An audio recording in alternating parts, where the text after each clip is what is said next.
Buongiorno. How are we all? Good afternoon, Phil. Hope you're well on this glorious Saturday. The sun is shining. I've been out, bed in the shed again. Oh, I was like, oh my God, look at the time. Quick, go live. 2 o'clock instead of 4 o'clock. Strange. But you know how it is.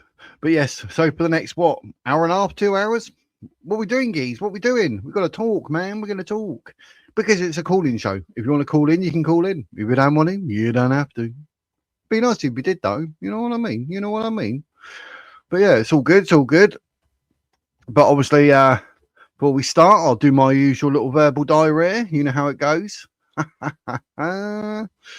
But yes, give it the gospel of Jesus. How are you? Morning for you. Oh, yes. Oh, yes. I've already lived your last 5 hours, haven't I? Well, good morning to you. I hope you're enjoying your coffee. I've got me brew, and then I realised the time, and I was like, oh, no, I need me Costa because I'm going live. So I've got both. I'm well and truly caffeined and coffeed and Nescafe to the eyeballs. Yes, Nescafe. Do I get any royalties for mentioning Nescafe? Plug in Nescafe. Oh, he's plugging Nescafe, the best coffee. Oh, it's an instant, but it's bloody good. Come on, Nescafe. Where's your sponsorship? How you doing, Defy Fox? Bonjour. It's Saturday. It's Saturday. How you doing, Julie? Hope you're well. Julia's in the house on this glorious Saturday. Oh, very nice, very nice. I feel quite warm. I think I smell a smoke. I don't smoke no more. I quit 21 months ago, as you all know. July 2024. But yeah, doing that fire, I'm like, smoke. Never liked that before. What am I like? This week you took the 5 hours. Do I get them back? You've got them now. You live them now. They've gone for me. They are coming for you. How cool's that? That's what I'm trying to blag it. But I hope you're all well. So let me know what you're up to. Are you chilling? Are you chilling? Don't forget, England ladies are playing Iceland at 4:45. Oh, is that why you're starting at 2, Wiz? You do like your ladies football? Yep. Because they win. They beat Spain, world champions. And England are European champions, and they won 1-0. Oh, come on. So, yeah. But it's all good. But yes, it is a call-in show, but I'll do my little shitty chatting like I do to start with. Not anything news and that. I'm just going to talk. You know what I mean? It's all part and parcel of having verbal diarrhea, isn't it? But it's all good. It's all good. But I hope you're all well. I hope you're all living the dream. It's a nice weekend. Don't forget, we've got another call-in show tomorrow at 4 o'clock. And I forgot to change, as you can see, it says Wednesday at 7. Next week it's Thursday, and then we're going to stay Thursdays. Yep, we're staying Thursday, 7 p.m. Next Thursday, we've got Richie and Rogue. So it's all good. Yes. Chat away. Also, something verbosity. That's a good one. Verbosity. Wifey's like, verbal diarrhea, shut up. I hope you're well, Slim. Hope you're good on this glorious weekend. But yes, as of next week, we're doing Thursdays at 7s. No more Wednesdays. Thursdays. Yes, Thursdays. Because I've realised Rich and Rogue are live on a Wednesday at 8. And I start at 7, so that conflicts. And the wife and I always like a bit of Criminal Minds. And that started on a Wednesday. And she's like, well, we want to watch that, don't we? All right. So it all worked out well, actually. So, yeah, we've got Rich and Rogue next Thursday at 7. Oh, yeah. So it's going to be good. But, yes, what's going on in the world, you know? I was thinking the other day, actually, I was looking, I don't know if any of you in the chat follow Paul Thorp. Paul Thorp Official is his actual YouTube channel. Definitely worth subscribing and listening to the bloke. But I was shocked. Did you know, like, because they're doing all this ethno-nat rubbish, all this crap. I can't be asked with none of that. It's just creating division, innit? I'm sure you agree. Like, yeah, Wiz, like, no one cares, mate. Just, you know, trying to, England should be this, should be that. How about England's just, you know, cool. Just, it is what it is. Let's live with it. You know, things have got to be done voting wise and politics wise. But because they decided to start some ethno-nat thing. I know people say, like, the UK should be 90% British or English, I should say. I get that. I do. But I don't want labels. You know, it's common sense. Spain should be Spanish people, mostly. England, English people. Scotland, Scottish people, Wales, Welsh. You know, it's common sense, isn't it? That's how it should be. And I know it's going a bit, you know, stupid in the world because of Labour and Keir Starmer, but I was shocked because it works out. Paul Thorp has actually lost over 3,000 subscribers since he started because people started attacking him. And to the life of me, I ain't got a clue why. Because I watch his videos, and if you watch Paul Thorp, he's very open, very honest, just says it the way it is. And then some people do videos, obviously, you know, because we're trying to unite everyone. We're trying to bring everyone together. So what they do is start attacking him. That works, doesn't it? And I don't understand why YouTubers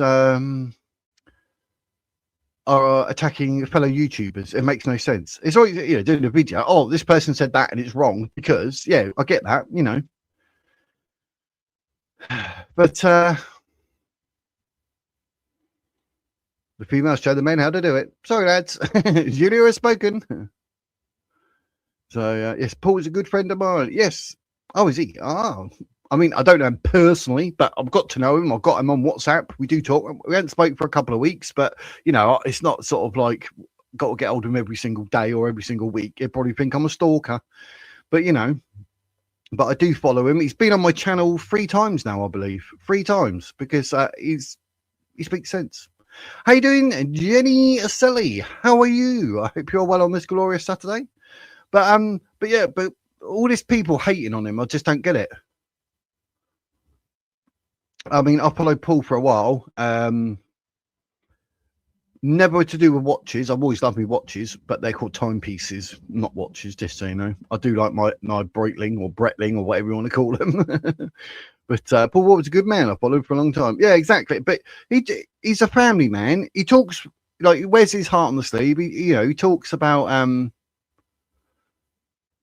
anything and everything, but openly and honestly. But then people attack him for that, and I'm like, but he's entitled to that. And then people start unfollowing him, hating on him, and it's really weird. So I don't get that. But like I say, I've had him on my show 3 times now. He's really good. He's a good egg. People do like to he lives in Spain. You can still vote when you're in Spain. And he's there for reasons that he's explained even on my channel. He's explained like personal reasons and this and that. And it's not for us to judge him because of it, is it? So, you know, Paul Thorp deleted a video saying childless people have no right to be concerned with the state of our countries, and me being just an uncle, that pissed me right off. He's probably talking like, because obviously Muslims like to have 68 million kids, and then we need to have kids. It's probably more to do with that. But we do need to have kids, definitely. The people need children. People procreate. If you've got a girlfriend, get it on, get married, have a family, live happily ever after. But if you don't want kids, you don't want kids. I haven't got an issue with that. But I'm just saying, like, as we can see it, and we can see what, you know, trying to get blooming outbirthed, and the #1 name in the UK for new births is Mohammed. Yes, in the UK, Mohammed. And we know Mohammed done with Aisha. What a horrible person. What a horrible name to be called. But yeah. But I get why he says it. I mean, you can't not hate a bloke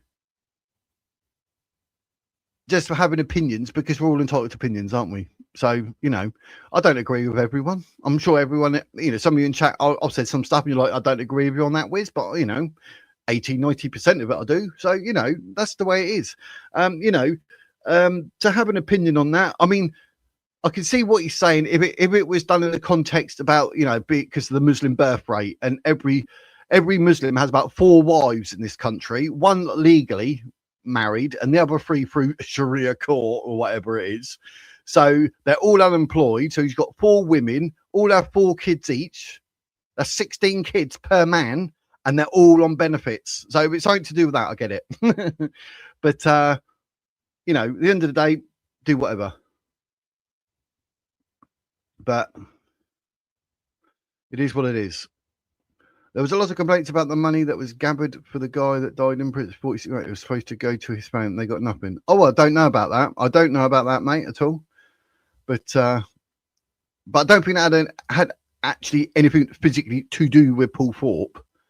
So I remember someone saying something about that, but I don't know the ins and outs. So I'm not in the position to say it. But obviously, it's a call-in show, so you know, people can clarify or whatever, and you know,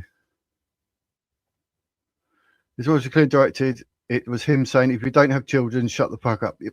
Well, that's what he wants to say. He's entitled to say it. That's his opinion. I'm not going to bloomin' hate on a bloke because he said one thing that you might disagree with, or you don't like it, or you get butthurt.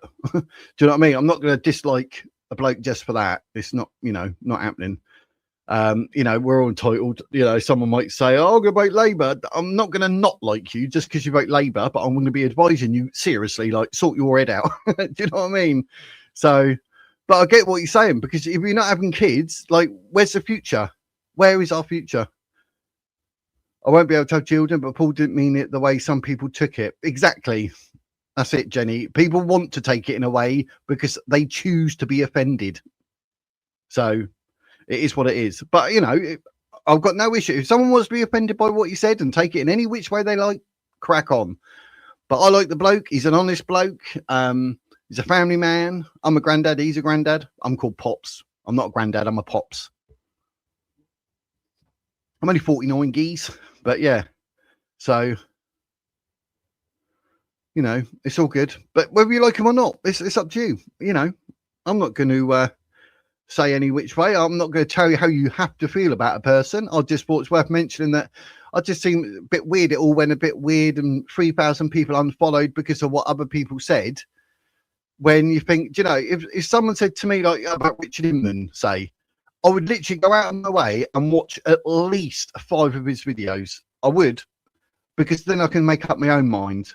I'm not going to have someone tell me, say, "Oh, you should dislike Paul Thorp because you should not like Richard Inman because you're not allowed to like Tommy Robinson because you're not allowed to like Russell Brand because you're not allowed to like Katie Hopkins because." No, allow me to make my own decision.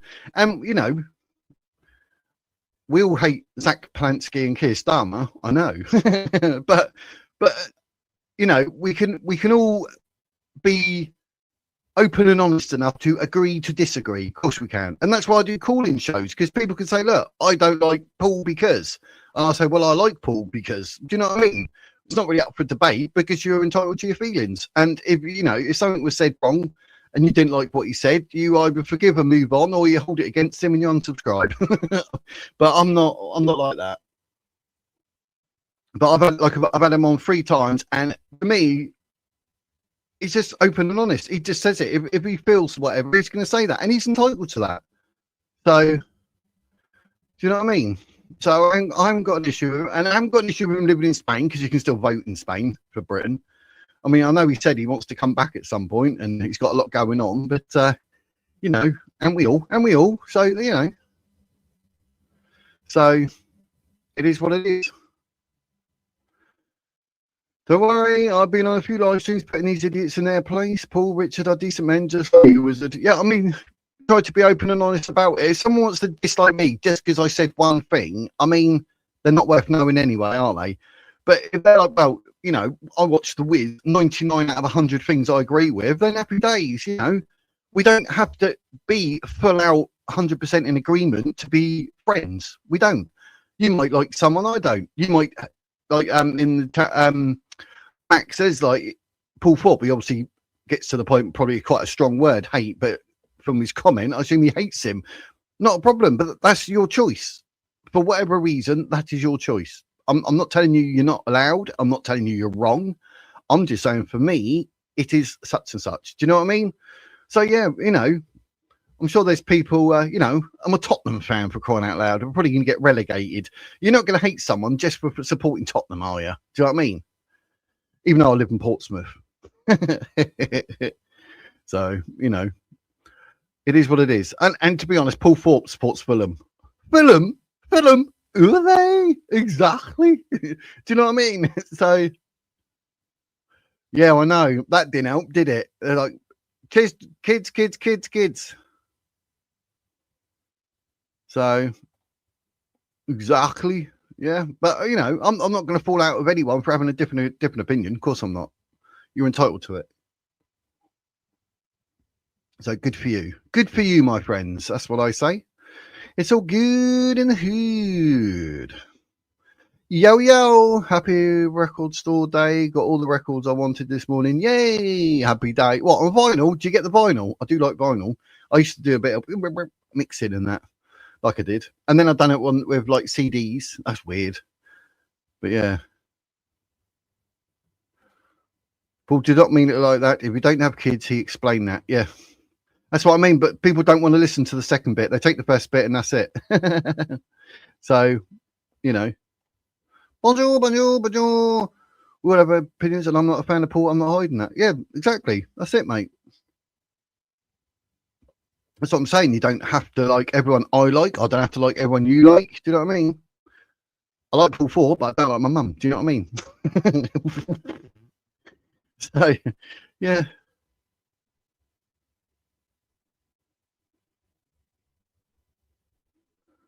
So it's funny as he thinks you can't have an opinion. You don't have, no, it wasn't meant like that. And he did live here. He's explained numerous times. I'm not going to explain it again, but he said exactly why he done. But you can still vote. It's all good. There's a lot of people I don't like, but I get what you mean. Hate by association is unfair, but sometimes you have to disassociate with some people. Yes, like Zach Polanski, Keir Starmer, Lammy, Rachel Reeves. Hello. Free Daniel Kinahan. Yeah, I think we're all adults. Do you know what I mean?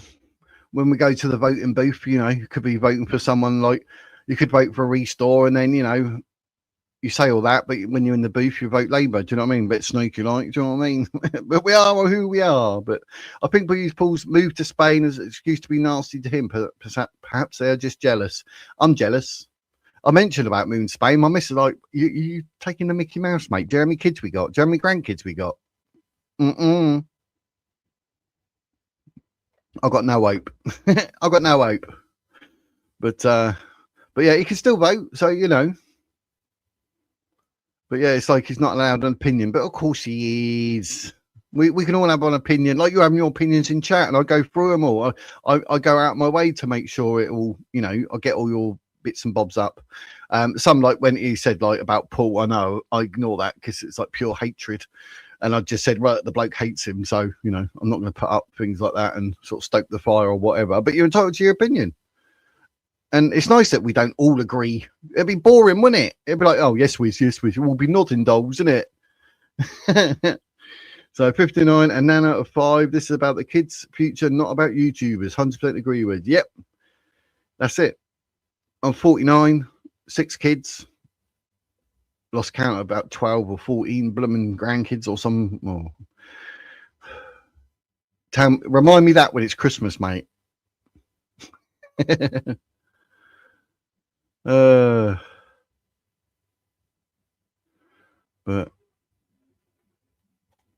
good afternoon, the Wizard Words crew. Pray. Oh, yes. Pray just to make it today. I say you pray. So, yeah. Yeah, I see what you're saying, Slim. Yeah. Yeah, it's a bit, I don't know why they've actually dropped his channel, but 3,000 is quite a lot, isn't it? And I was a bit like, ooh. So, yeah, it wasn't meant like that, mate. Even Jenny says so, but it wasn't meant in the way that people took it. That's probably why he blooming took the video down, because people weren't taking it the right way. Which, you know, people want to take it in a way to be offended. Fair play to him. But obviously, he removed it, so it's been and gone. But Jenny in the chat, and was it Julia as well? Julie, they were saying, yeah, they actually sort of have the context of it. And I think, is it Julie just said she can't have kids? Or was it Jenny?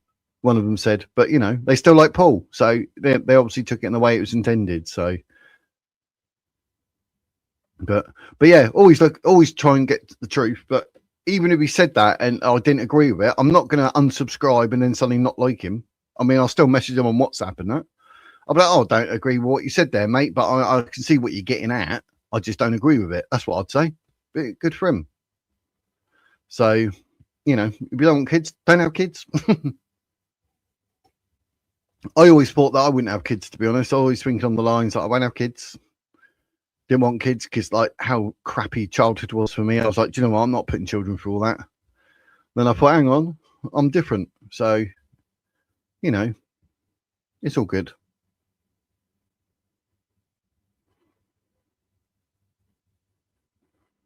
Yeah, they are a benefit. They workaholics. But yeah, I'm not saying either. I don't care whether you have kids or not. But it's good for the country. The more kids we have, those who do have kids need to have 4, in it. And those that don't have kids, 0. And then, that's 2 couples. That's the equivalent of having 2 each if one had 4. So that's good. It works. I mean, the planet, not the planet, the country would be quite blooming chock-a-block if we all have millions of kids. But if you don't want to have kids, don't have kids. Some people can't have kids, and then people do have kids who don't want the kids and have them adopted or fostered. I was adopted. So, the society like that works.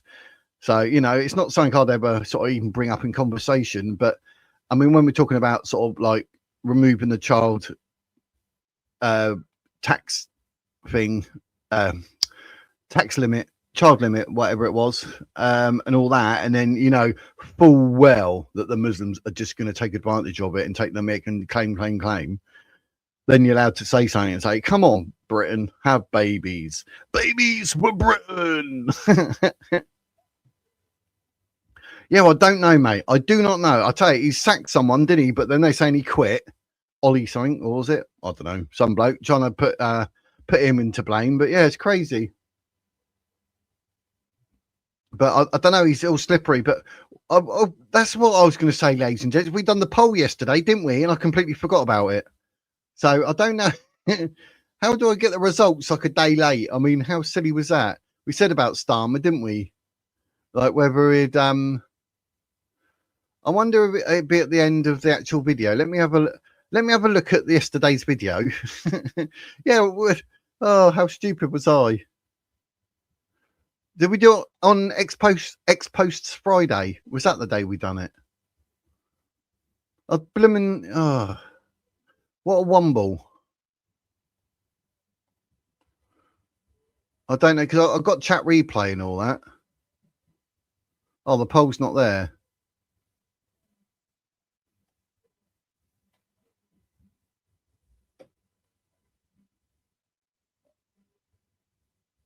Oh, the poll's not there. You think the poll would have come up? Was it yesterday we done the poll? Oops. Yeah, I forgot all about it. So I thought that was quite funny.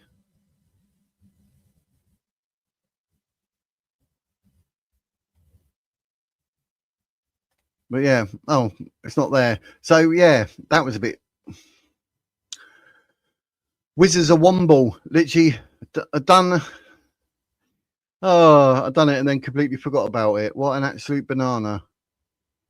I don't know if it comes up in the back end or anything. Let me have a look at the back end. We look at the back end. Whoa! I don't know if it. I know it's got all the bits and bobs there, but I can't believe I actually forgot about the poll. What an absolute melon. That's so funny though, isn't it? Do a poll, forget about it. Nice one, Wiz. You absolute muppet.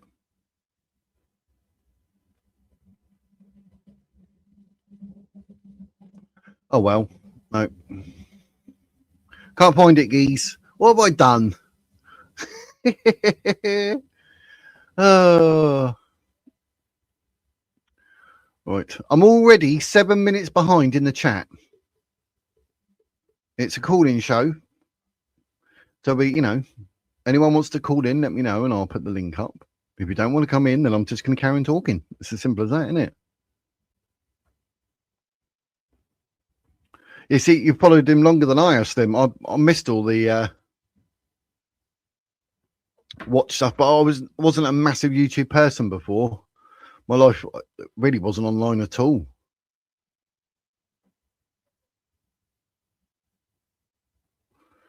So, most mix vinyl, heroin addict stole my records, decks, and guitar. And oh my god, how irritating would that be?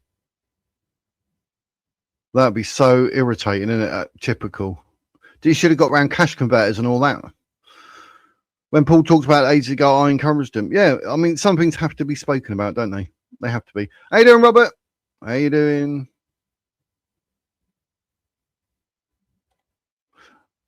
I like to keep on the news from all of the actors involved. Definitely. Oh, it was you, Wiz. It was you, Wiz. It was you, Jenny. Okay. Yes, I remember that. I remember that. Look, I'm already gonna have to try and do it. Like the yeah. Ask Jenny and Julie. They talk to you. Pat, I'm sure will explain it. I don't know, but again, you're entitled to your position.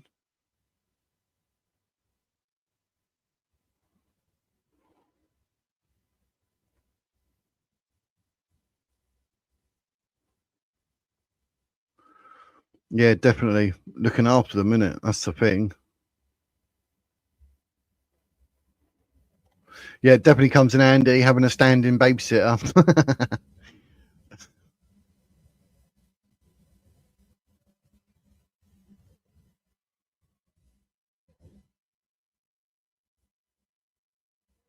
Oh, Mr. Waffle's in the house. All that. Aha! How you doing, Waffle? How you doing on this glorious Saturday? Oh, well, I haven't even put my headphones on. We'll do a call in, and you'll be talking. I won't be able to hear a word you're saying.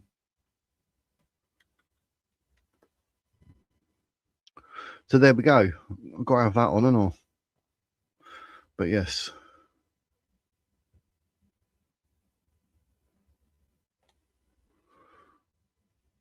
Today I'm going to what happens to our country. Exactly.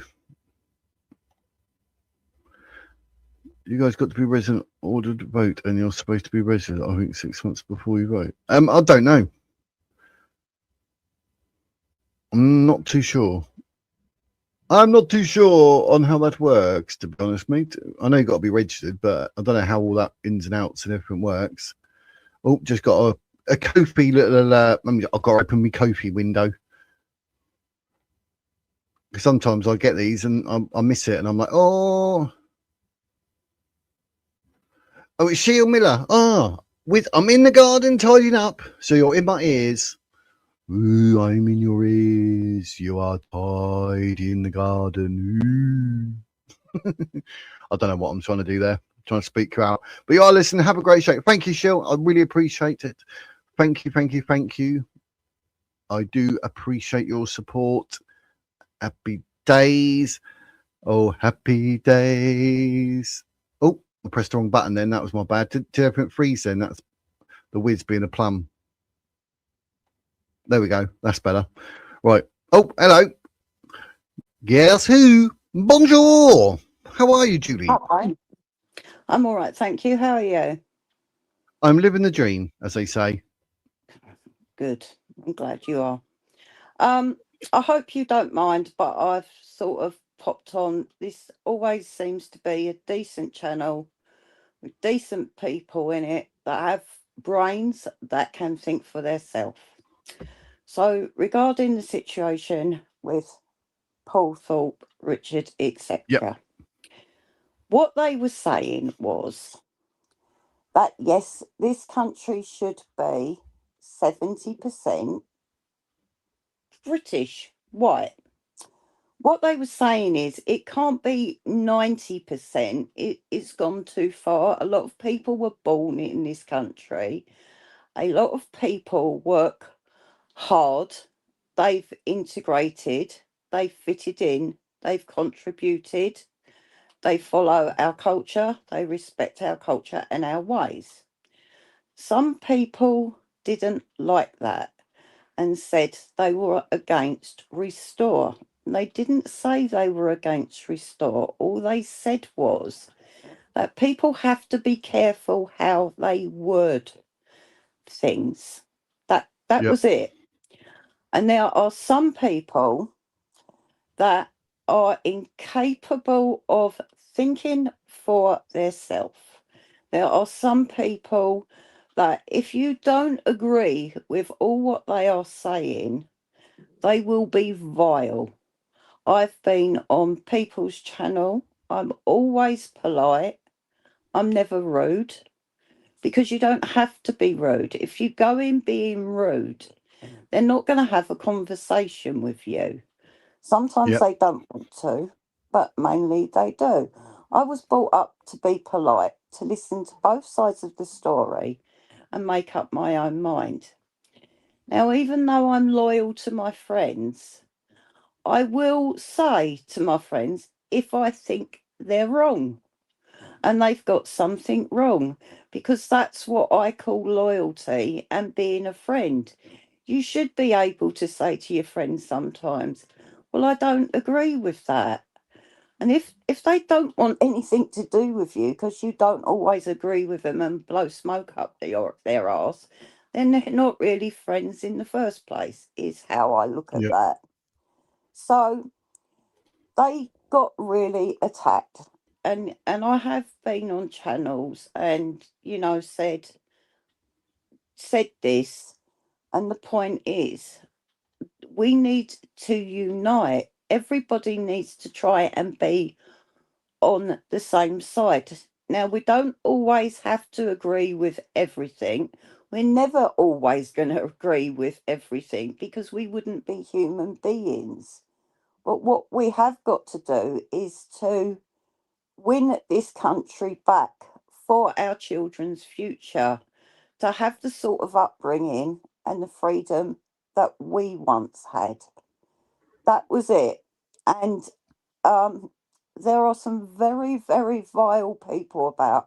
We've been called yappy dogs, groupies. Um, I shouldn't be able to vote because I haven't got a brain. I can't think for myself.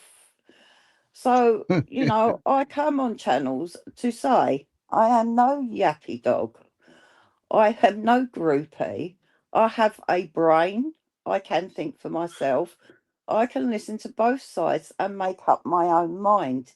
If you can't do that, there is a problem with you, not with us. Now, Yep. sometimes Paul has got things wrong, like he was talking about having children. And he got misunderstood, which we all sometimes get misunderstood. We're not perfect. But to give the man his due, he comes on and he tries to put that right, and explain what he means. Yep. Now, don't for 1 minute think that just because um, I happen to be friends with someone, I agree with them all the time, because I don't, and they don't agree with me all the time.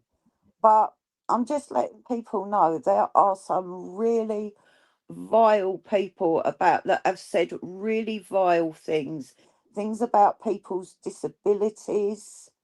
Yep. They've lowered their self about their what their army history. They've said things about Paul not being able to come back to England for his daughter's wedding, and they have Yep. been really vile. Well, I've been brought up that if I hear something that isn't right, I will call it out, no matter what side of the argument that they're on. And Yep. also, if you get called racist and things, well, I have 5 grandchildren and one is mixed race. I don't look at colour. There was a little girl opposite my daughter's house the other day, a 2-year-old little girl standing on her own. She had brown skin. I walked over, I took her hand, I took her to her front door. I told her mother off and said there are very horrible people out here. And if she will come with me, she will come with anyone. So, and if she walked into the road, there is no way you would get out your house, because to me, it's a child. Skin colour doesn't matter. So I have the receipts, and I'm the sort of Yep. person. You can call me what the hell you like, because I really don't care. I'm 59 years old. I'm not perfect, but I've been called a lot of things and it doesn't bother me. And if that's all you've got is insults and you can't debate, then there is something wrong with you, not me. So, Yep. because you're a decent man, and I know you are, and I don't always come on, my health isn't brilliant, but you know, I try to have these conversations with decent people, because at the end of the day, we don't care how big these politicians' balls are. We don't give a shit how big these YouTuber balls are. All we care about is getting this country back to how it should be, and to Yep. give our children and grandchildren a decent future. And the only way we're going to do that is together. Now they're having a go Definitely. about Unite the Kingdom rally. And my Yep. point is, look, if people want to donate their money, they will. It's up to them. You can't tell people how to vote or what to do with their money. And if and they're saying, oh, they've taken the money, they didn't give it to the family. It's lies, because I went on someone's channel the other day, and they that have been part of this, and they openly said they don't have the receipts to prove it. If you're going to accuse someone of something like that, then you make sure you have the evidence to back it up. We all Definitely. know how bad the deep state is, how they're working against us, how we have political policing, how Starmer is a Marxist and will probably call a general election if they try to oust him out. And we have to get together to stop the Greens getting in, because as far as I'm concerned, if they're in within 3 months, we will have civil unrest, because they're maniacs. Nobody wants that. Youngsters are calling for civil unrest. They are stupid. They have no idea what that would look like. A lot of innocent people on both sides will get really seriously hurt. And this is what we're trying to avoid. All we're trying to do is unite people to Yep. work together. And then, do you know what? All of this other crap can be sorted out after. The thing is, it's about our children and our children's safety. And we all know what is happening at the moment. Even in Epsom, it's going on. That they know who these people are. They just don't want to say it, because they're terrified that the people have had enough, and we will have some sort of unrest, and the police won't be able to cope with it. They're gaslighting us. There's enough evidence out there for anyone with half a brain to be able to see. So that's it. Sorry for the rant, But but I that's feel fine. quite That's fine. passionately about my Um, country.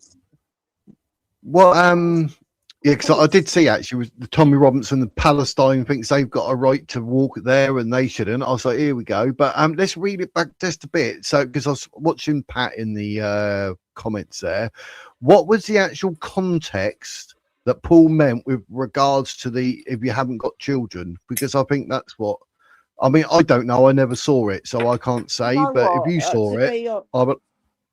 are you talking to Pat? Sorry, is that your name? No, I'm Nice to talking to meet you. you. I'm Oh, right. no talking to To you. be honest, right, I've my health's not bad. It's a bit bad. My brain's rewired itself. I can't always remember everything unless I write it down. I'm not sure what context that was in, but what I think he was saying, um, so I can't actually remember. I'd have to go back and look at it. But I know that Paul would never ever say, hand on heart, if you don't have kids, you don't have the right to an opinion. It wasn't meant like that.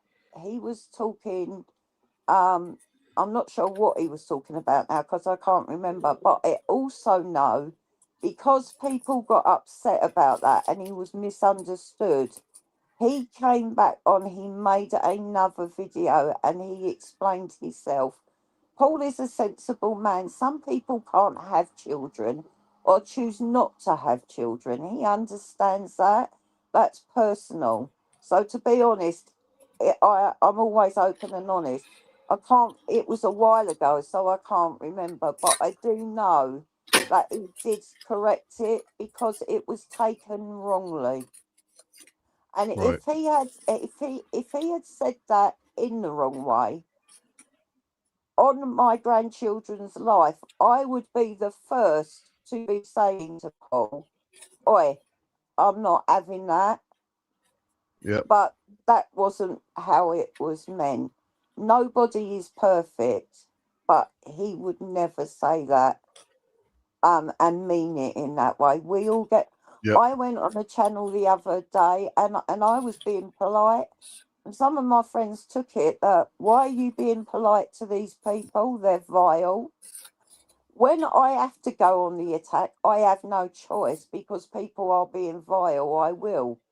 But Yeah. the best way at going about things is try to go on, try to be polite, try to have a conversation. And what I got out of that conversation is the Tommy Robinson rally, they had no receipts to prove what they were saying, that Paul had been on someone's channel and that person got a lot of heat, and Paul went back on their channel to take some of the heat off of them.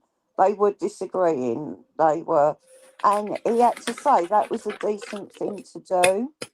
Um, Danny Tomo, they basically had to say that, yeah, okay, about the boat and that, they don't agree with that. But when he was in Epsom the other day, he done a Mm. good job controlling that. Now, if I'd gone in all guns blazing, I wouldn't have got that. You Yep. can agree to disagree sometimes. That doesn't make you a bad person. In fact, to me, that makes you quite a sensible person that listens to both sides, understands, and as I say, loyalty to me is being able to say to your friends, sometimes I don't agree with that. Like, I was misunderstood by my friends. I explained why I had gone on and spoken like that and said thank you for letting me on your platform, because it's a polite thing to do. Whether you Yep. disagree with someone or not, it's their platform. Yep. And then we got it sorted out. So I've just sort of come on basically because you're a decent man, so you don't have to take my word for it, but you've got some update and some sort of understanding, Yeah. and hopefully Definitely. people in the chat. And if you don't, go and look at all of these streams, everybody's streams, then make up your own mind. Don't look at one stream and like you said, wizard, and then decide, because you Yep. can't. You have to take things in context, and sometimes people will be misunderstood. So look at all of their streams because they're correct that are after, if they didn't mean it in that way. That's it. Yep. Thank you for letting me That on makes it. anyway. That's all right, my dear. It's Selfish a pleasure. away. It's nice to actually see you. Put a face to the name. It's marvelous. So, Yeah. but I yeah, no, was I going appreciate that. shopping today, but pain levels Oh, shoot up. We had one on today being very rude, and to be honest, I did go in a bit rude myself because I thought this is ridiculous. We have bigger problems, like yeah, all these rapes that are going on, all these people that are coming over in boats, all these people that are not fitting in, than arguing yeah, between ourselves. This is for our grandchildren's future so they can have a decent life. Not everyone had a decent upbringing, don't get me wrong, but we had freedom when we were younger. There was all different types of music. You could go outside and play on the street. You used to play out all day and then come in for tea and that. This is what we want. Everybody should want children to be safe, not fighting among Definitely. themselves. So that's it. Exactly that. Exactly that. Yep. I stand with you, Julie. I agree. So what can I say there? Thank you very much, Julie. I really appreciate you taking the time out to come up. And yes, hopefully people in the chat have listened to what you said and understand it. Hopefully it asked some of the questions they're asking. So, and if it didn't, tough. Yeah, you're a bit like But me. yeah, You can only try your best. You can't please everyone all of the time. You no, can only do your that's best. it. And if you've got morals and principles, I stick by mine no matter what. And, you know, Yep, if people want definitely. to call me names and that about it, do you know what? They're not worth my energy or my time. Exactly that. Exactly that. I think I as agree, you get older, you 100%. get a bit wiser. Oh yes, and you become wizard or wizette. Well, I'm a white witch, so that's all right. We're okay. That'll do. That'll work. Or you can become that. What is that? Oh, hello. Slim and his big scary head. Hello, Slim. Classic. I'm But pleased to meet you. Sorry about my little rant. I'll shut up now. We've met before. Sorry? Ooh. We have met before. Oh, have we? Oh, yeah, that's right. On Vindicator, was it? Yeah. Yeah. So that's it. We don't always agree, but I'm sure, Slim, you know that when I was on there, I didn't go on very rude. I wasn't being rude. I was trying to be polite. And actually, today he put out a video this morning, and I totally agreed with everything he was saying. We can agree to disagree. You know. Well, I never suggested that you were No, rude. no, I didn't. I'm just saying, you know, like maybe you I'm can not back me up. actually. I was never rude. No, you were not. No. And I'm not actually here to represent or speak against anyone. That my interest in the whole thing is kind of widespread. I'm not actually a supporter of any of the people involved in this. I just keep up on current affairs and I'm aware of the news. And you're right, there might be no receipts for some of these things. That is one of the complaints, in fact. And I think that a lot of the people that have fallen out with Mr. Thorp, now, as I stated in the chat, I followed Mr. Thorp through his advertising watches. I'm a fan of watches and chronology. A lot of the people, that is one of their complaints, that a lot of money was collected and there are no receipts for any of it. So saying that you can't show receipts is going to be difficult when there are none. That's just a matter of fact, you know what I mean? And as I said, I'm not here to speak for anyone. And I don't use we, I speak for me and what I've witnessed, right? Because I'm not a part of any of these groups. I'm considered by the people I talk to be, as it were, right wing. I'm one of the right wing. And I think that the fact that, for instance, since he's been spoken, he's the title under the video, Paul Thorp, I've seen a lot of news, official news, that seems, and I would say seems to be, and I'm reluctant to actually say it. I didn't say it when I was on Vindicator's channel, but I have a lot of reports about the reasons that some of the things that have been on have been done. And it's not relevant to the political movement that he's involved in.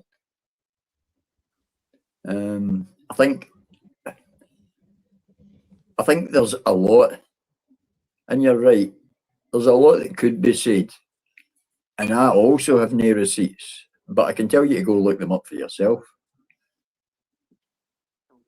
I mean, a lot of the things and the character types that are involved in it now,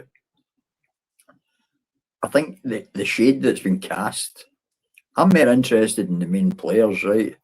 And these bit players in the whole game, if you like, they're kind of casting shade on the main players, whether it's Rupert Lowe, Ben Habib, Nigel Farage, any of these people, right? Do you not think that the movements around them can actually create a situation where it's putting the public away from people like Paul, for instance, creating controversy, can put the public opinion away? I mean, he's losing numbers.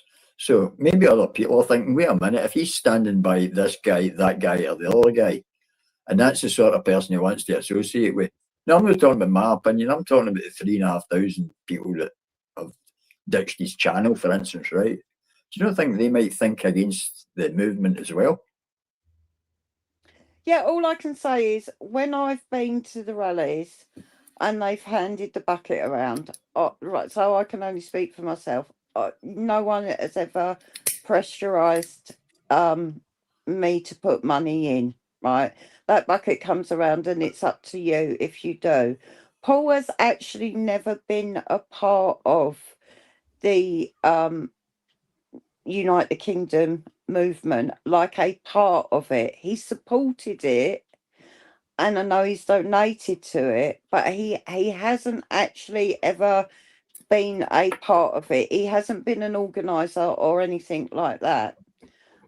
Richard has, but Paul hasn't. He's just supported it. And I know he was on the College of Advance, and he stepped back from the College of Advance because obviously it wasn't easy for him to say things. So I can only take people on how they act to me and how I see things. I don't know everything that goes on. Nobody knows everything that goes on. I mean, you don't know what goes on behind closed doors, sort of thing. I can only speak for what I see. And Dino was on today, and he was saying, "Oh, they're asking for money to put the rally on." Well, and it's like they've said it's like a concert. So my argument to that was, as I said, if people want to put their money, they will. And if you go to people pay for it to go to a concert, and they pay a lot of money to go to a concert, there's no problem with that. They're paying their money to pay the artist and to pay to have the concert on. So to me, that rally, if you're donating to help the rally to be put on, I can't see any problem with that. That's no different to going to a concert. As for the money, I don't know all about that, and I haven't said I've said I know where the money's gone, because I don't. All I'm saying is if you believe something, then you sort of, it would be best to have proof. All I can say is when those buckets have come round, I have not but seen anyone pressurized. When the buckets came round, it was for to help I can't remember him, the man that passed away in prison, and to help Tommy's children. That's what we were told the money was for. There was no pressure on anyone, and I put it in gladly. What happens to it after that, I have no clue. I've never said I've had any clue, because I haven't. But you know, if people want to, people want to donate to Danny Tomo's boat, that's down to them. We all probably know what's going to happen. And I think a lot of people have got enough common sense to know what is going to happen then? Yeah. Well, it's probably going to get taken. By who? By the authorities, I would imagine. I mean, I don't know, because I don't know what it's going to do with it, because he hasn't said. But I would imagine that's what they're going to do. As soon as people try to stop the boats, as soon as people start to stand up and speak out, they get targeted by the government. we know this, so I would say that that's common sense. I don't know what he's going to do with the boat. Maybe he does want it I for was business. actually asking about the money. When you said when he's given the money, we know what he's going to do with it. But as I said, one of the complaints was that there are no receipts. And there's certainly a complaint for the gentleman that died in hospital, that they never get any money, it's been said. And if you're giving money to a cause, you expect it to go to that cause. And if you're collecting money for a cause, right, and it doesn't go to that cause, the word for that is fraud. That's a criminal activity. Now, if there is a criminal activity, I wouldn't be in support of that. Oh, I wouldn't support any criminal activity. All I was saying the other day is if people want to give their money, they will give their money. And yeah, everyone should be able to call things out. And Vindicator actually said maybe it would be a good idea not to do it in buckets, to do it by bank transfer. Yeah. And I passed that on. I'm true to my word, I passed that on. It's nothing Passed it on to who? I passed it on. To who? To Richard. Because I don't know. I've got no big things with Tommy and that. I'm not like got no big. It's nothing to do with me. I passed that on. That was that suggestion on. That was it. It's up to them what they do with that, isn't it? It's a suggestion. I pass it on. But what I was trying to say is people will give, like when your kids are growing up, you tell people your kids not to do things and they do it. And I honestly think we've got bigger problems in the country at the moment. We can sort this out. So as for the money and where it goes, I don't know. But giving to the rally, for them to be able to put it on, and I have seen the receipts for the rally only because if you become a member and you're asked to contribute to that rally, that I have seen the list of, they do put the list on how much everything costs. Now I don't know if they're being honest, but I would imagine putting on a rally like that does cost a lot of money. So if you, as you know, I'll say, as for the boats, as for the money, I don't know. But all I was saying is if you are going to accuse someone of fraud or anything, of even assault, you sometimes it's better to have the evidence before you go ahead and do it. Was there accusations of assault? No, I use that as an example. If you're gonna, in my mind, if I was going to accuse anyone of anything that's illegal, I would like to have some sort of evidence before I went out and said that. That was my point. Maybe there is evidence, not maybe that what everyone is saying is true. I don't know.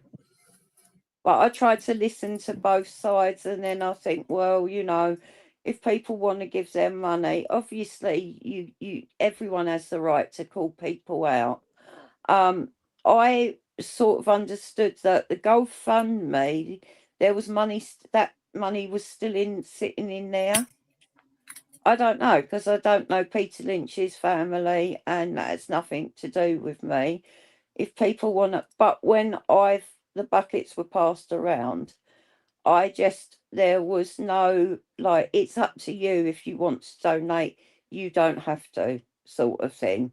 So that's all I was saying on that. I was trying to say, basically, if people want to donate their money, they will. Just because people tell them not to, they still will. Whether it's right or wrong, they still will.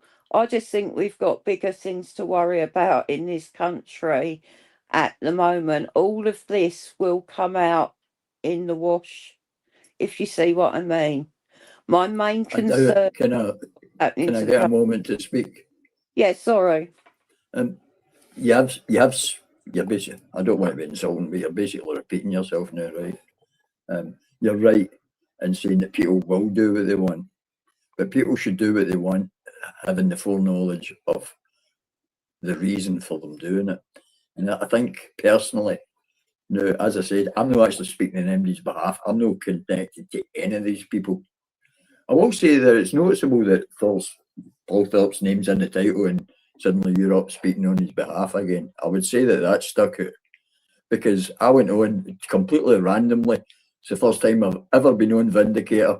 He was asking for somebody that's never been on before, and there I was just filling a gap. That was me. I actually said it. You asked for somebody to come up, and I'm here filling a gap. Now, I'm not particularly involved in any great political sense, right? I'm not a political activist.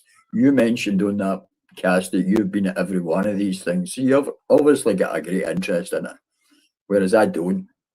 I'm more a kind of spectator and, as I said, involved in the current affairs. There is a lot of news that goes on, and I feel that filibustering your way into other people's silence is a bit disingenuous. There is a lot of complaints. These are facts, right? There's a lot of people upset. You are correct that, and it reinforces what I said, that the main players in these things, we don't want to take the light off of them by all the controversy and the upset that seems to be going on around it. I think personally that if you mentioned the boat, I don't know about the boat. There's talk of £30,000. I've seen videos. There was threats of violence. I've seen recordings and heard recordings of this, that, and the other, right? Now, the movement that the United Kingdom movement has actually been sidetracked down this alleyway. And I think a lot of people now are focused on it, just like myself, because it's become a part of the public eye. People are now talking about that. And that actually casts a shade on the main players, the politicians. None of these people involved, whether it's Danny Tomo or his crowd, or the man in America, or any of them, Paul Thorp in Spain, none of these people are actually politicians. You get what I'm saying? So the politicians are going to lose support if these people are casting a bad light on the movement itself. That's the kind of thing that a lot of people have lost. And if thousands of people have flocked away from somebody's channel, like I said, I've been listening to the guy. I know everything he said. I was on when he done the stream with No Chance, the Scottish guy as well. So I've heard pretty much everything that Mr. Thorp's got to say. Me personally, if you want, I don't have facts. You're right, I don't have facts, right? But I've got opinions. And I've got opinions based on all the evidence that I've seen and heard. I think Mr. Thorp's a scallywag. Yeah, that's about as much as I would say on it. I could actually go into details about why he took on to the political scene rather than the watch scene. I could actually give you information as to why I think that's happened. It might not be the case, but it's what I think. And I'm not willing to cast any more light on the guy, because me being involved in the day-to-day runnings of these things and taking a great involvement in it, I too am basically, I'm an ill health person, so I spend a lot of time sitting at a computer. I've seen reports, police reports, criminal reports about the people around him and the people that he's involved with that have went to jail, that are investigated for fraud and such like. So if other people are getting aware or forming an awareness of all that's going on, that might be the reason that they're skipping away from it. Because I wouldn't be putting my weight behind somebody that I know has been involved in fraud. And I'm not suggesting or saying that Paul Thorp is or that even by association that it could be. But there is always that smell that lingers, and the smell has pushed people away, thousands of them. Yeah, well, as I said, I only came on actually because people were asking in the chat about the children, having children, and I said that there was another video put out after that. That was misunderstood. I didn't particularly come on just to prove, to say, oh, Paul's a wonderful man. As I say, you don't know. You can only judge people by how they judge you. I actually came on because I think that Wizard's always been fair and a really nice man. And I've been Well, it certainly is. introduce myself, and some people were asking in the chat that Paul said that if you had children, if you didn't have children, you shouldn't be allowed to have a comment. And I was just saying, wasn't meant like that, and that came. He did put something up after, so just don't look at one video, look at them all. That was it. I really don't know what's going. All I can say is what I see, and when I've been to the rallies, there's never been any force to give money. If I find out, and I did, and if after I find out that it didn't go where it should go, then I'll learn by. That's what I was saying. I'll learn by my mistakes, and I won't be very happy. But I can only take people on face value. How they treat me is how I will treat them, sort of thing. And if I feel that someone is being really vile, and I don't mean I mean calling like names about personal looks and things like that. Who is this? I don't know who this is you're actually talking about. Are you talking about Paul Thorp's personal looks or Danny Tomo or anyone's personal looks? There are some people out there that will just attack people's personal looks or people's disabilities. That's not very, I don't think anyone or anything I see anywhere, I will always say that that's not very nice. Have a discussion, speak about it, but just don't attack people like that, because that's low, and you won't get anyone anywhere. So I'm saying anywhere because the internet. Before. Sorry. But the internet's full of trolls that will insult you for anything. I mean, I put my face up. A lot of people are only willing to put their face up on the internet, right? And I get comments, I get put downs, I get people in the chat, no on this channel particularly, but I get people in the chat making comments about my appearance, my opinions, whatever. That's the internet. See, if you're actually going to be on the internet, you should expect that, take it par for the course. And the old saying, never feed the trolls, rings true now more than ever. If people are making, now I don't know who I honestly don't know who you're talking about, if it's you, Paul Thorp, whatever, right? But is this even worth wasting your time on? And this is what I was saying about distracting for the main features. I never raised anything about MD's opinion, MD's affiliations, MD's looks, any of these things. I'm only really here to represent myself and represent the views that I've seen in print. And a lot of those views in print are police reports and such, like court reports. No, I don't want to start spreading, and it's no rumour, it's fact, because a lot of people just get upset if they hear the truth. The truth hurts a lot of people, right? I don't want to be spreading things and then people saying to me, oh, you said this or you said that. And it's not that I said it. I was a messenger. But we're living in an environment where everybody wants to shoot the messenger and silence opinions. Because if you can silence my opinion, right, and people only hear on one side of a deal, Sunshine, lollipops, and good things everywhere, and every day is full of love. And Stop. that's what we get.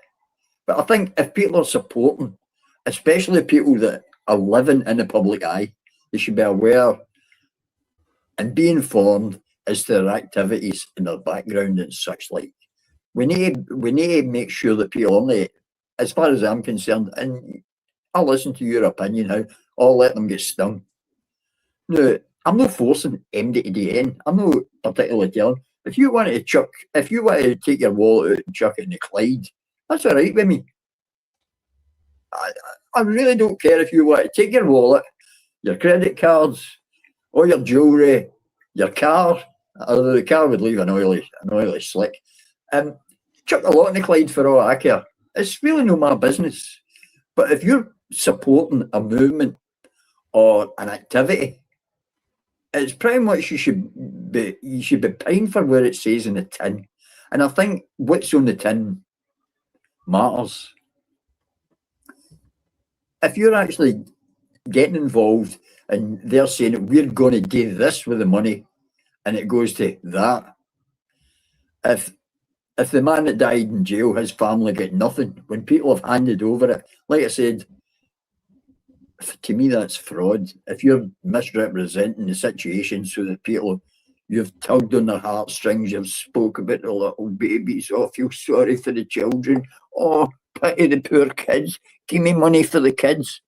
And the money goes to a cocaine addiction, for instance, right? No, that might or might not be the case. I'm not saying it is or isn't it. But if you're paying for one thing and your money goes straight up somebody's nose in white powder, I don't think that's right.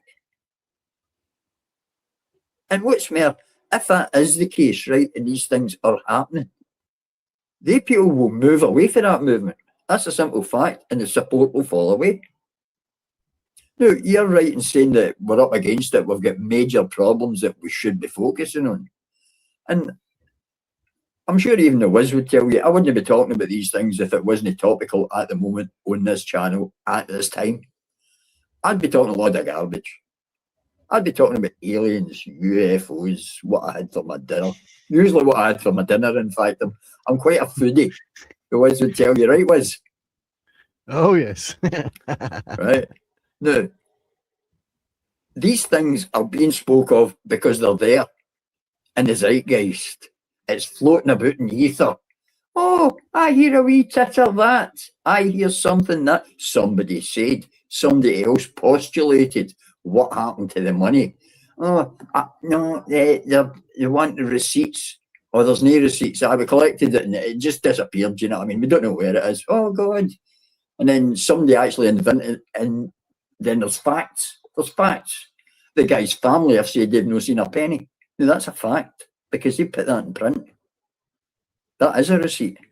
So I think that a lot of the people, or some of the people certainly involved in it are scallywags. I wouldn't say more about them than that. They're scallywags. Now, as for Mr. Thorp, as I said, I was a fan of Mr. Thorp for years and years and years. Right? Involved in watches. Today, where the hell is the camera? Today I'm wearing a nice Christopher Ward Sealander.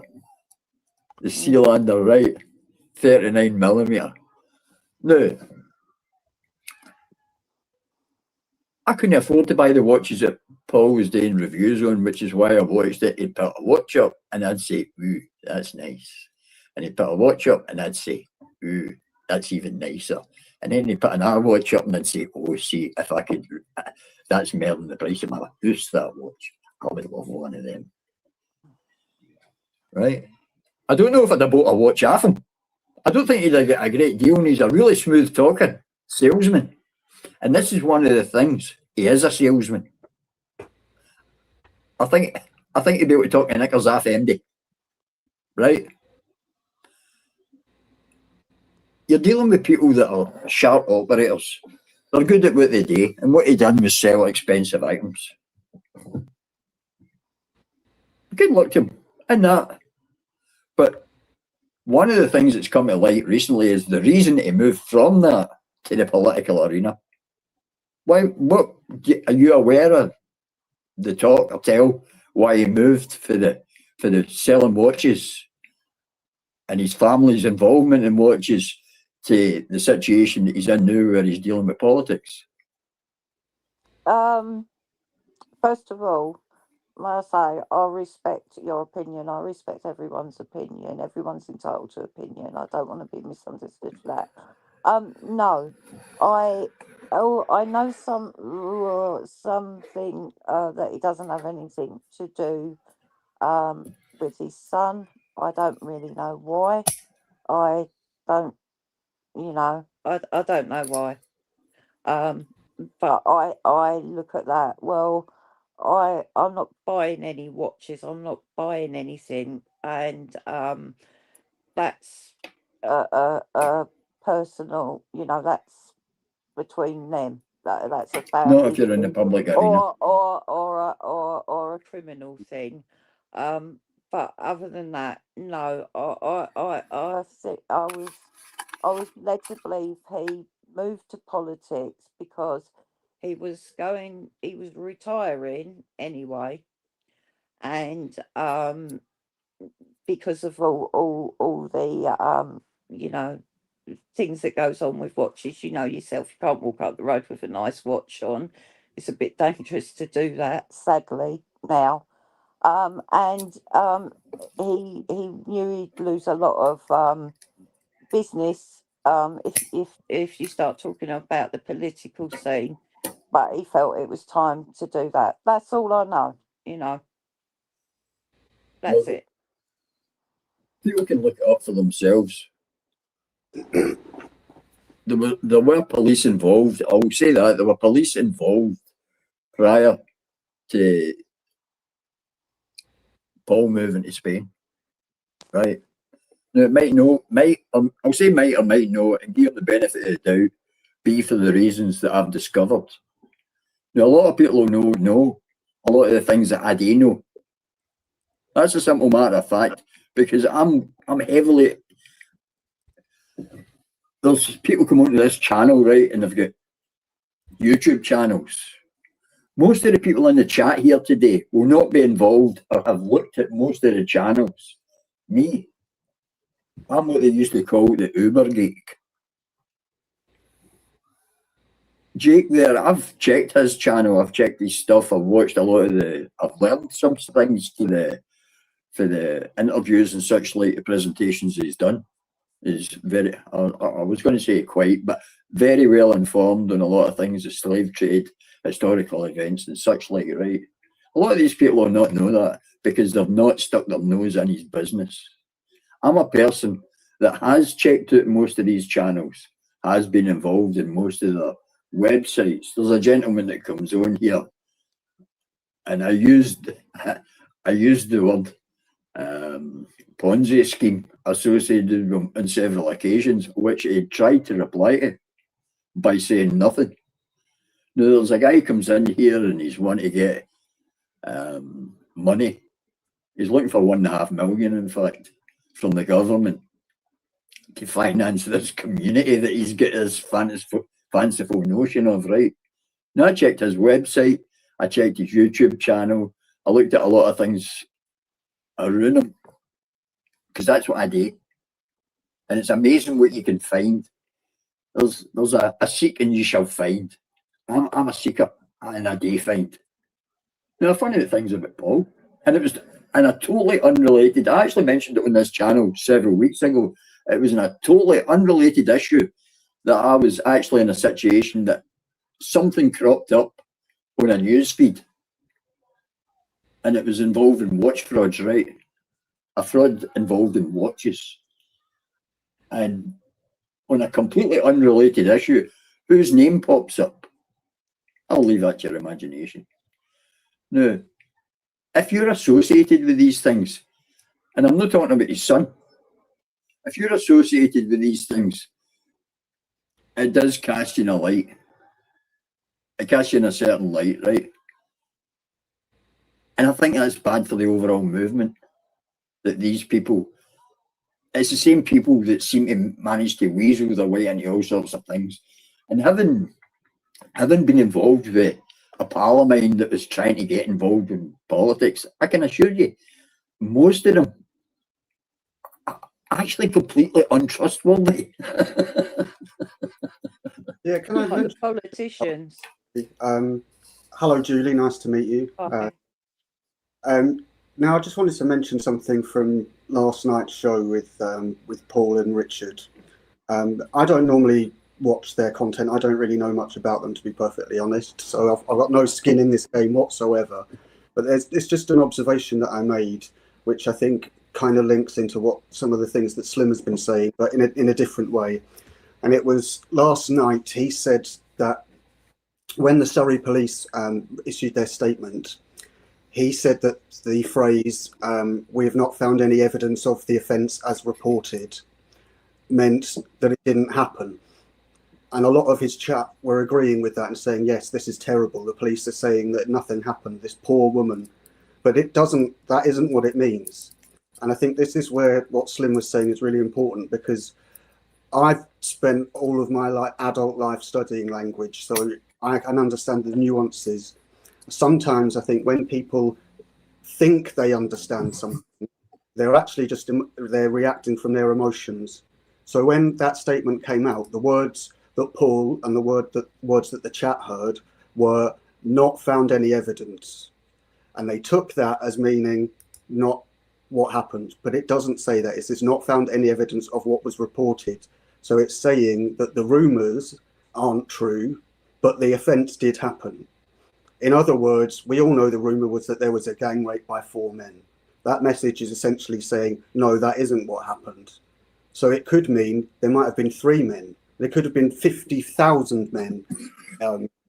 But it's just their way of what the police are trying to do there is they were trying to reassure the public, but it's actually a pretty badly worded statement. And Kelly mentioned in the chat much earlier on today that the police really shouldn't have said anything until afterwards. And I think that would have been much better. But the reason why I wanted to mention last night was because once Paul had made that conclusion and Richard agreed with it, then a lot of the chat were then agreeing with it. And so that statement then becomes, oh, the police don't actually care. And that could have a knock-on effect on perhaps if people were going out protesting, for example, because they might feel riled up by it. Now, I'm not blaming Paul for anything here. You know, we all make these mistakes. It's very easy to not understand nuances, especially if it's something that you haven't studied. And if I were to look at watches, for example, I know absolutely fuck all, and he would know far more than I do. When it comes to language, I think maybe probably the other way around. And I think that he misinterpreted what was said. And the reason I wanted to mention it is because I think when you're a platform creator, particularly when you've got a larger platform, I think you have a bit more of a responsibility to make sure that what you've said doesn't have that sort of effect on an audience, particularly as, like I say, I don't really understand what's going on here, but there's obviously something that's been going on behind the scenes. There's a lot of nastiness and vitriol on both sides of the argument here. And I just think that you need to be responsible when you're communicating things, and you just need to make sure that what you're saying is actually right, because you don't know how other people are going to pick up on that. And like I said, that statement did not mean this didn't happen. It just meant it didn't happen the way that you think it happens. So I hope that that's clear for everyone. And like I say, I'm not blaming Paul for anything. I just think that on that occasion, he might have wanted to perhaps thought about that statement a bit more before he commented on it, because I think he responded from his emotions, which is very easy to do in this situation. It is a very emotive subject. You know, we all want justice to be done. We all know that it was asylum seekers that did it. Everyone knows that. But I think you just have to be careful about the message that you put out to people. Did you see the whole chat, the whole thing? No, I watched it for about 25 minutes and it annoyed me, so I went and watched. Because I'm sure you're right, and we need people like all of you. I'm not, you know, it's a good thing, but that if you go back and watch the whole of it, they started to go through it and how it was worded, and they were saying they actually haven't said it didn't happen. They've sort of said they've left it as how it happened, and the police have been very clever with their wording, so nothing comes back on them. And Yeah. they did try to dissect that. No, I'm glad they did that. So, do you know what? If possible, if you've got time, if you can go back on that and have a look at the whole of yeah, sure. the whole of it, and then you dissect it and see if what they're saying is right, or maybe they're getting it wrong, and then maybe educate. This is how, you know, we all move forward. Saying I am a fake. A fake what? Who said you're a Clarify fake? what is fake, please. Then I can address that. Thank you. Sorry, Julie. Oh, sorry. I thought no, and that's good. But the whole chat, they actually did go through that bit by bit to Oh, be good. fair. Yeah, And no, then they that's were good. saying the police were very clever how they worded things, Yeah, because then nothing can come back on them.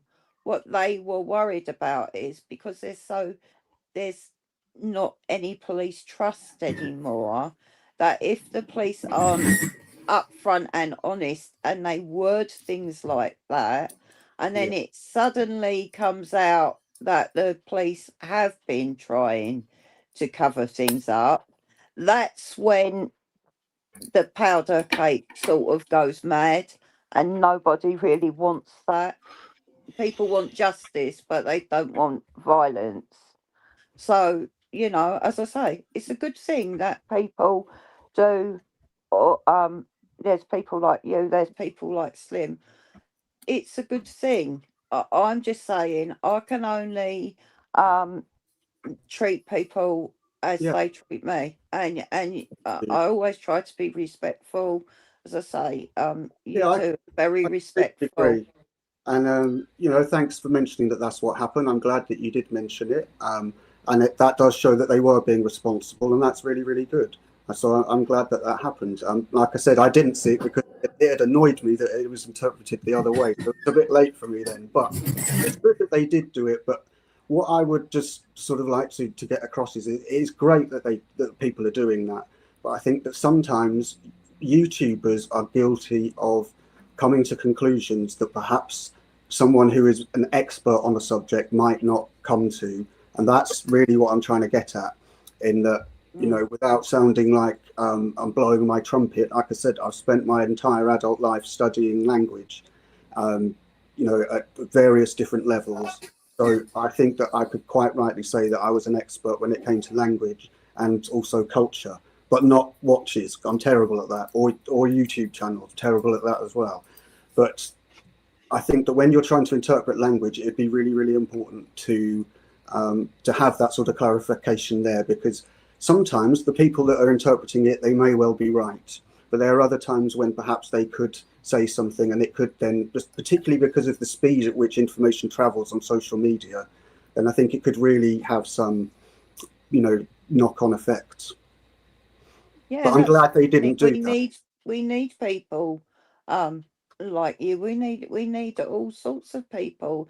Everyone should you know, it's called, we have discussions and we learn from things. So yeah, I just wondered if you'd watched it all. It was only because I thought they were dissecting it, saying, well, did it mean that or did it mean that? Because I think every YouTuber knows how volatile the country is at the moment, Yeah, and they are sort of influencers, and what people say can have a knock-on effect. You're quite correct, and nobody wants, everyone wants to get the country sorted out, but in a decent, calm way, rather than I agree, all Julie. kicking off. I agree. That's it. I think that it's really, really important that people understand that there are ways to communicate, again, like I was saying, responsibly. And it's perfectly possible to have a disagreement with somebody and to quite violently disagree with somebody's opinion, but yet discuss it in a very decent way. And it's really hard to do it. It takes practice. It's not something that I think everyone can do, because you have to learn how to shut your emotions off whilst you do it. And you have to actually try and think really, really carefully about what is being said rather than how you feel about what is being said. But I think that it's something everyone can do if they practice it. And I think that certainly the space that we have here with Wiz allows us to do that. We had a very good example of that with Christy, didn't we, Wiz, of having a disagreement. And that was quite interesting. I love a disagreement. I am gonna have to go and take some tablets. I'm not running off because I'm not interested in what you said. I need to take some painkillers and some tablets now. I respect everybody's opinion. As I've always said, I'll listen to both sides of the argument. I have a brain. I'll make up my own mind. I might not always get things right because I'm a human being, and I can say I'm wrong if I'm wrong. I treat people as they treat me, and that's it. And it was a pleasure to meet all of you and have a conversation with you. Sometimes it is nice to have a decent conversation without everybody shouting and screaming at one another, because it doesn't get you anywhere. Yeah, exactly. Exactly that. Agreed. I enjoyed listening to what you were saying earlier on and talking to Slim, and I wasn't going to actually come on because I was listening to it too much, but there were too many things I wanted to say, so sorry. But it's been an absolute pleasure to speak to you. Really have you said all what you want to say? Because I don't want to go off and you want to say something to me and I'm not giving you the chance to, because that's not fair. No, not at all. No, in fact, the only thing I would say is that I absolutely agree with everything that you just said. That's it. That's how I try and deal with people. If they're all right with me, I'm all right with them. But if people try it on, or are rude, then they're going to get it, and they're going to get it twice as hard. And please always pop in the chat, and say this is what I think, because you're as entitled to your opinion as anyone else. And I would be the first one to say, if you were wanted to go on, if a link was dropped and you wanted to go on and explain something and you were treated rudely, I'd be the first one to say, friends or not, don't act like that way to people. You learn from other people. We life is a learning curve. We don't always get something right. So I just sometimes, and in fact, Julie, we actually learn from the things we get wrong, not the things we get right. Yeah, and because sometimes, because of my illness and my brain's rewired, I don't always, maybe I get misunderstood, and I don't like being misunderstood. And that's when, I'll get upset. I fully understand it. I get it myself. It's frustrating because I think I didn't mean that. I know. So anyway, it's nice to meet you all. I respect all of you and everything you say. And if I'm wrong, I'll say I'm wrong. I don't think I'm always right. Nobody's always right. Not you. Don't tell my husband that though, because I'll tell him I'm always right. But Julie, all right, you take care. Look after yourself. And you're very reasonable. Please come back. Nice meeting you all. Yes, come back. Yeah, Julie. a pleasure. A pleasure. Yeah, you got to come back another time, Julie. Sorry. Bye. Take care of yourself. Take care. Look after yourself. You Stay too. safe. See ya. Bye. Bye. Bye. Bye. And then sooner one drops out, we get another one. Oh, Pouncy. Hello, can you hear me? Yeah. Pouncy. You've still got a root. Oh, how are you doing? Jake's gone right. There you go, Jake. Right behind the comments there, mate. Owen Wilson was hiding. Oh, he's gone. I did full stream last night. But I also saw Dan Wotton's little thing for anybody. Yeah, did anybody see that one? You went silent then. It was... Hello, you got me there? It keeps cutting You're out. in and Guns. out. Can you hear me? It's not In constantly. and out. Hang on, let me try and reset. In and out. Hang We on. were. Yes, no need for that time of day, is there? Come on. Trying to mind our own business, stream away here, and all we got is some bloke coming in and out. What's going on, geez? But if there's anything else, any other topic that you want to talk about, I mean, I wasn't specifically going to go on about Paul Thorp and everything, like, you know, for the whole 2 hours. But anything else, anything. I don't really know anything about that, but what I thought might be interesting to see what Slim thinks on this subject, because he was kind of alluding to it, is there are people on YouTube who quite clearly do things to generate interest, to generate money, and are they wrong in doing that, do you think? It depends on the reasons they're collecting money and the method they go about it. Everybody, I've no doubt, that spends a lot of time on YouTube that are trying to make it their existence. They don't need the money. It's not that they want it. They need it because they've got to pay their bills. I mean, we just take that for granted, right? But if I'm misrepresenting what I'm saying, what I'm doing, or what I'm selling, if I was to sell you a Ferrari, if I says to you, I've got a Ferrari for sale, and it's a dinky toy that shows up in front of your house, you know, a Matchbox worth £2.30, and you gave me £100,000 for it. Well, I think you'd be quite upset at the results in what you received. Yep. Right. Yeah, you have to be careful here, Slim, because obviously, probably maybe 6 months' time, I'm going to have GoFundMe for my new dentures. There you go. That's a different time. That sounds a bit like chemo. You order something and something else comes instead. That's right. No, if you're misrepresenting that, Bouncy, right? In the instance of Timu, who wants to send a thing back to China because it's a tenth the size you thought it was going to be? It costs you more in postage, and they know that. Now, Timu get away with it because people look at it and think, bloody Timu, and they throw it right in the bin. It's just not worth your while sending it back. We're dealing with a very serious situation at the moment. There's a lot of people get potential livelihoods and lives to lose. Yes. Especially if people that are stirring up trouble are going to get other people injured, out of job or whatever, and they're not even going to be involved. See, what concerned me was, sorry to butt in there, Slim, but it was just whilst it was on my mind, is there was one particular creator who I recall, this would have been last year, I think, or something like that. Wasn't that long ago. And I know for a fact that two of the people who were supporters, paid supporters, were saving up their money because they wanted to do a particular activity that was offered that was way beyond their price range. And I know for a fact that these people who had nothing borrowed that money so that they could take part in that activity. And I thought, going to Kelly, perchance?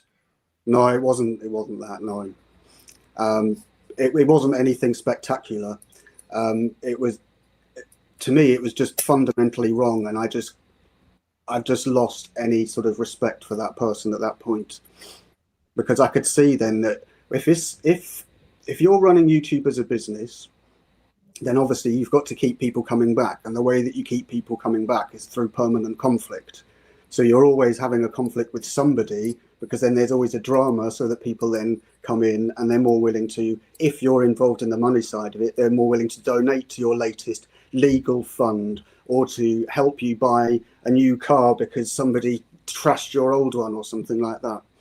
And if people are doing that, then they've got every right to do it. You know, I'm not saying that they shouldn't, but they should at least be honest about what they're doing, because a lot of the time people on YouTube present themselves one way when really they're nothing like that at all. And the people who watch YouTube, all you get to see, like right now, is just a talking head.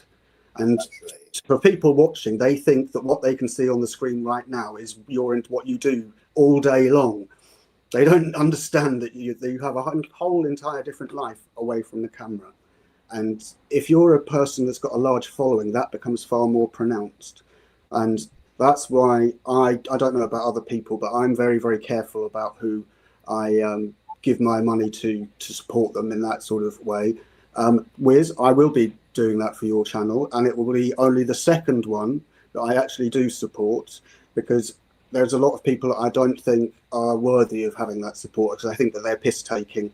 But the other one, in case anyone wondered, is Nuria Khan's site, because I think that she deserves far more support and far more than she actually gets. But I'm not prepared to do it, for me, because I think you can see that some of it is just character building. And I'm not saying that anyone who's been spoken about today is doing that. I'm just talking in general terms. I much prefer people who are honest, who come on and they just want to speak and they just want to have a voice. Yeah, I find it really hard. Sorry, Slim. From that point of view, right, there are a couple of channels that I donate to, maybe 3 in total. I don't actually become members, because I like to put in super chats and maybe make a wee donation. But in direct relation to what you're saying, there are people that tug at your heartstrings, talk about the babies. Oh, the babies, save the babies. And they're tugging at your emotions, trying to get more out of you. Tactics like that, right? I would say. I'm not saying it happened today, but it's because there was children mentioned. And not everybody wants to save the children. There's very few people that don't want to save the children. True. I think we're kind of universal in that, right? Now, there's a situation. Was mentioned a situation about his teeth, right? Yeah. Was mentioned a situation about his teeth, because me included said, why don't you put the microphone away from your mouth? And we actually badgered him into telling us, we, his audience, right? Now, I actually consider there was a friend. He can contact me directly on Facebook if he has to. He's got my contact details. I've sent it. He knows who I am, right? Same. In fact, he did earlier today. Well, we badgered him. His audience actually badgered him into telling us where the hell he was hiding behind that microphone, going to shove it away so we can get a look at your lovely face. And then he was kind of forced into telling us, if you want me to be honest about it, I'm not teeth, right? Yeah. I'm not face on. And then it ended up that it came to the situation where somebody actually offered him support. Yes. Now, I offered him a little bit of support for his transport, and other people are donating. But we're not getting anything that he's promising. He's not promised us anything off the back yet. Exactly. He's not told me, if you give me money for this, I will give you that. Now, that's where it falls in its face. A lot of these people, I consider, they're offering you a brighter, better future, blue skies, amber waves of grain and a nice level and golden beaches. They can't give you these things. They're not even a part of the official movement. They can't even give bit players. Yeah, that's true. That is very true. I do think that there is a moral aspect to it. I mean, I don't think anyone would begrudge helping out Wiz with his teeth, because we know there's something that's important. We know what it means to him, and we know how it will really help him to get out into society. And it's something that all of us would do willingly if we have the means to do so, I'm quite sure. But other people who do that, they then suddenly go off on a 2-week holiday in Brazil or somewhere like that. And you think, well, hang on a minute. What's this all about? You know, I think that if people are donating to you as a supporter, what they're looking for with that money is they're not looking for anything back necessarily. They're looking to see that you're investing it in the channel so that you can then improve the delivery of what you're actually doing. And I don't think there's anything wrong with charging people for content at all. I think it's perfectly fine. But just be responsible about the way in which you do it. I mean, I am eventually going to open my Substack to have paid subscribers, but it's not going to be because I want the money. I just want, if people want to make a donation, then yes, it would be appreciated, but I'm not really bothered. Exactly the same as Wiz does with his. Exactly the same as I think most decent people do. But I do appreciate it probably becomes much harder as you get much higher up in the different, you know, sort of tiers and the echelons of you know, numbers. Then things will change. So obviously, if Yeah. 100,000 or a million, it's completely different. I actually hated it. I'll tell you, I was even after the stream when everyone, I think Phil, Slim, and that, like when that stream ended, I felt awful because I was like, no, not only do they know about my teeth, like people, like I've never accepted anything from anyone. I don't even ask for it. Like I could literally be dead on my ass, but I would not ask anyone for anything because the life I've lived led me to that point where I do not have enough money. So what gives me the right to then say, oh, but just give me it? That's my attitude. Do you know what I mean? And when people started giving me money, when it first started, and I'm like, oh, thanks, I didn't know what to say. I'm like, oh my God. And like my heart went, and I felt like, oh my God, I could faint here. Like people are giving me money, crap. Do you know what I mean? I really panicked. It took me a while to get used to it. And I was like, and I was a bit like, oh, mate, I can't believe this. All because they said about like the microphone, my teeth and this and that. Oh, my God, it's getting all too personal. And it makes me cringe. It really does. But I'm sort of getting used to it. Yeah, it is helping me out. But I mean, I'm trying to sort of get used to it, but not getting used to like stuff, people being giving it to me, but getting used to the fact that people are generous enough and nice enough to actually do that, and you have to be gracious and accept it in the way it was given. Do you know what I mean? I'm not one to then throw it in people's faces. I was just like, I don't know what to say, what to do. And even now though, like as you know, before I even go live, I'll make sure that Ko-fi link's up. I don't want to do it in a way like, oh, everyone look at me, I'm putting this link up. It's just there and it's already there. So I don't mention anything about it. I try not to mention anything about anything in any shape or form. But when it pops up, I'm like, but just watch adverts. You don't have to do this. You don't have to do that. Do you know? It's such a. And then Pat the Milkman comes in. Look, it's always you big gonk womble. Yeah, that. We don't think that at all, Wiz. We really don't think that, and I think that it is really difficult when people show generosity and you're not used to it. It's really hard to accept, and I appreciate that, and I do understand that. But I think it's also important for you to understand that there are people on the internet that actually are good people, who are genuine people, and who do mean what they say. But unfortunately, there's also a lot of people out there who are hello, Bobby, and they pretend that things are happening that aren't happening because they need to generate some money to keep their channel going, and that is where I have a problem with it. Yeah. Yeah, if people are making a living off it, you can understand it, though. I mean, it is a full-time job if you're preparing videos and researching things, right? It's But these people are sort of they get support.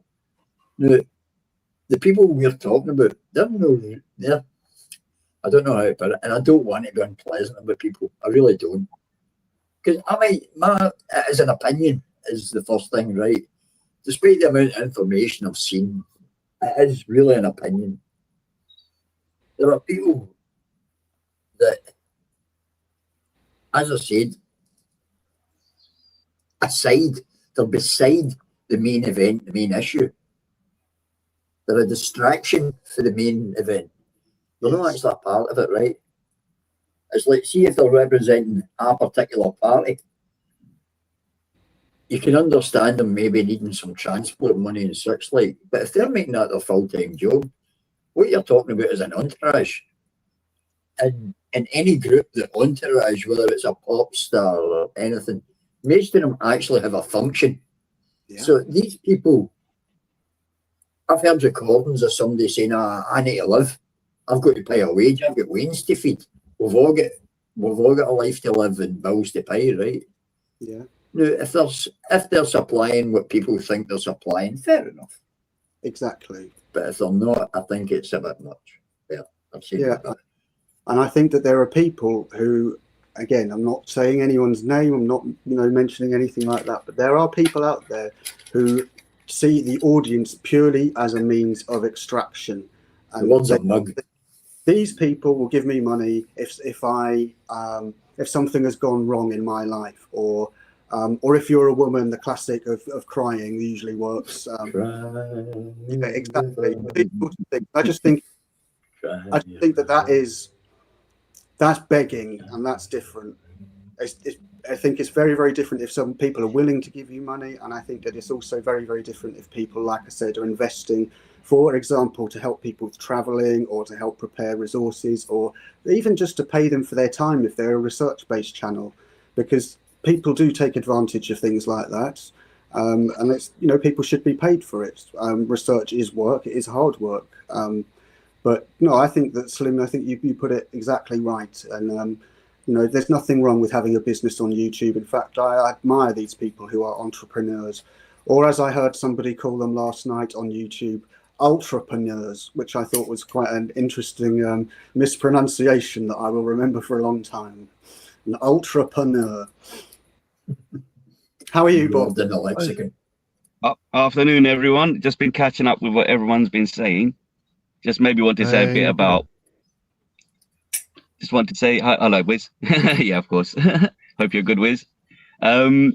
Yeah, no, you guys were talking about helping each other, communal living, and obviously living in a capitalist society, and the things that I wondered about and worry about, and the worth of labor. Like with me, I've always been good to people, nice to people. On my road, I think I've mentioned before. People have problems with their cars and that. Especially some of the single women, single mothers and that, they'd be like, oh, Bobs, can you help me with the car and that? Do you know what I mean? And I'm always out helpful in that, right? Help everyone out in that, because I can do that while I'm about, right? Give you a bit of a push in the morning or whatever you need, jump starts, this and that, yeah, figure out what's going on, put my diagnostics on or whatever. Fair enough, I do that. And the society starts breaking down when you have good men like me, like us lot, whatever, and no one helps us. That's when I get really pissed, because it's like, look, I've done stuff like this, and one day, look, you're talking about the dentist thing, Wiz.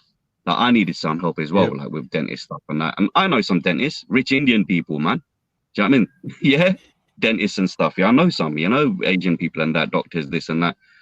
And I've done stuff for them, things like fixing them or helping someone them out, or their missus has broke down somewhere. Something's happened, and I've, just helped them out a little bit here and there because I was close by. Do you see what I mean?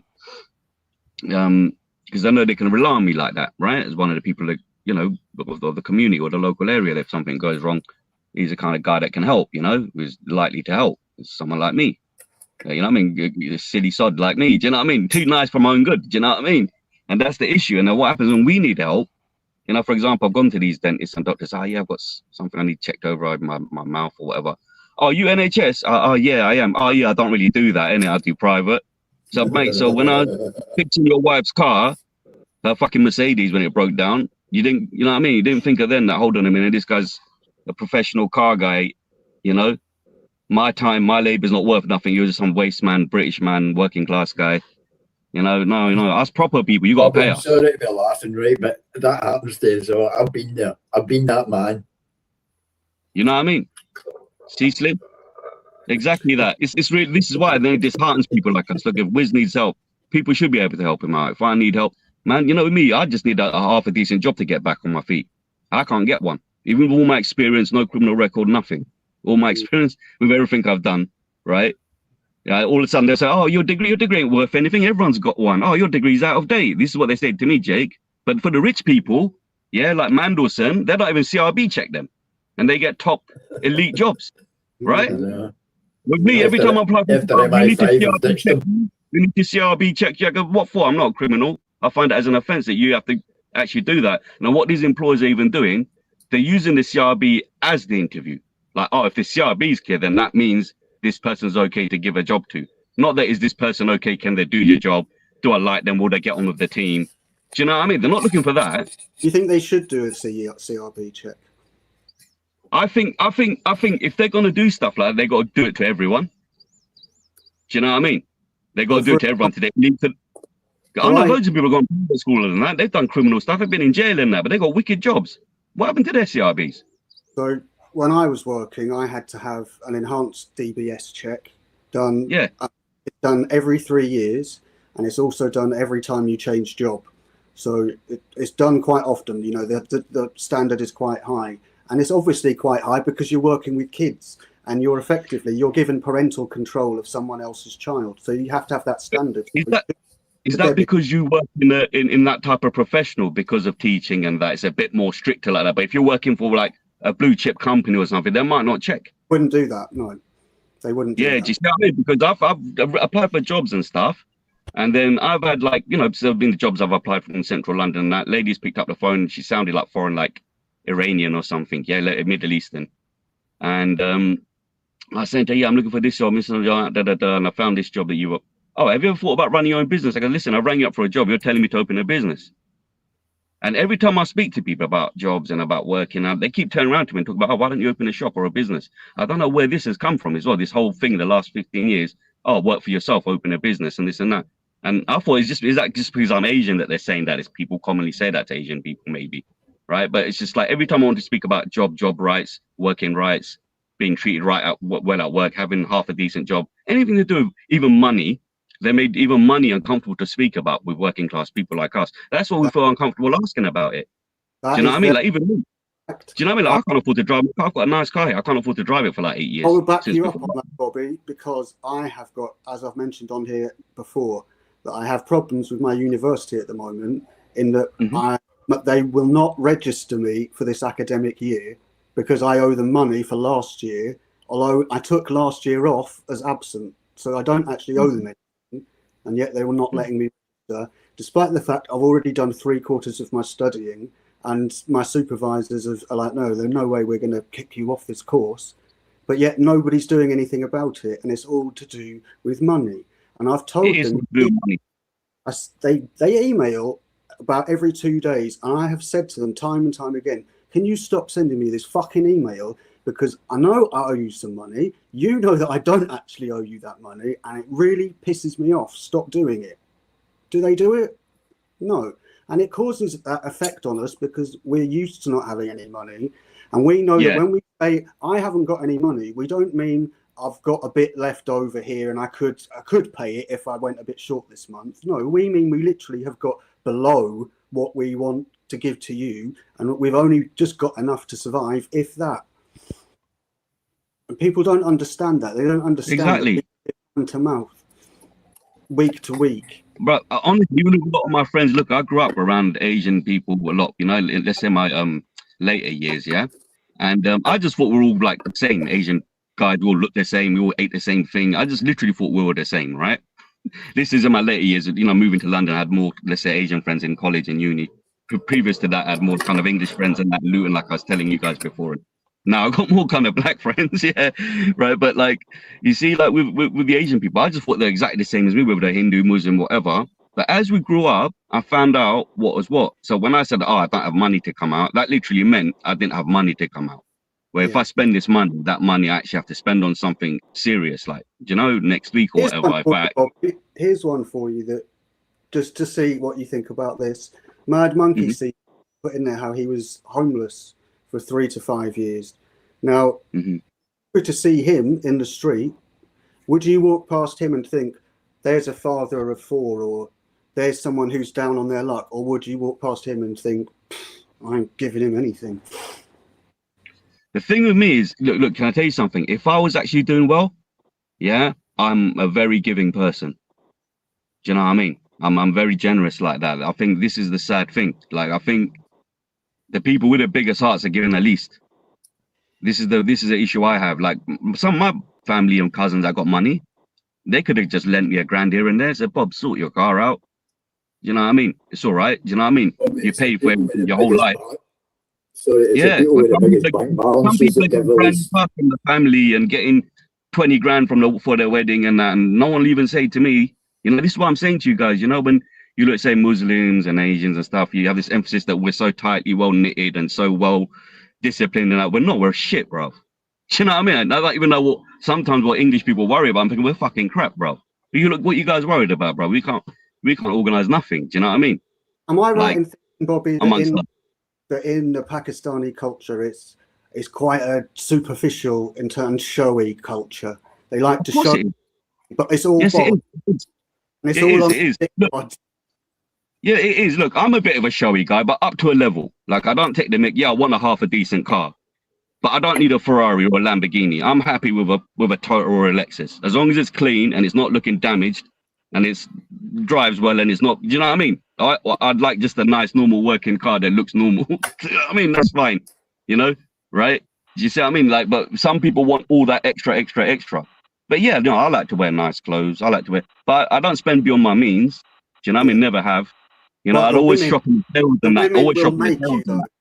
Is that right? Huh? The women would make you spend beyond your means.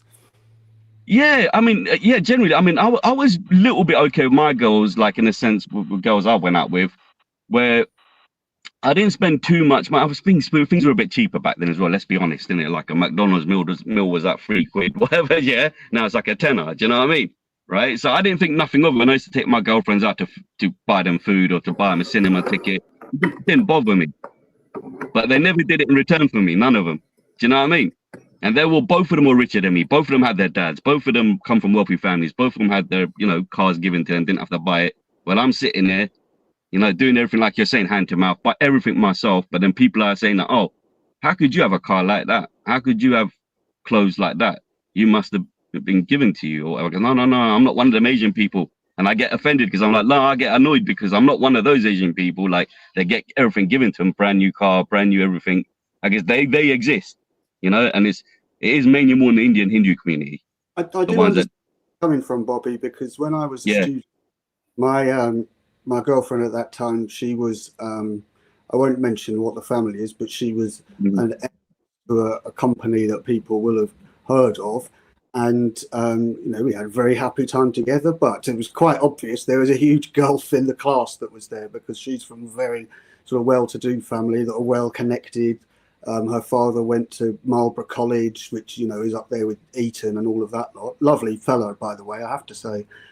People like that usually are, though. They don't lord it up. But yeah, even though that they were really nice to me and all things like that, I definitely felt completely out of my depth in that environment. But you're a famous actor. I know, but I wasn't then. I went out with a lady from a nice family some time back when I was younger, and our family were very well to do. They had a great big house in a nice neighbourhood.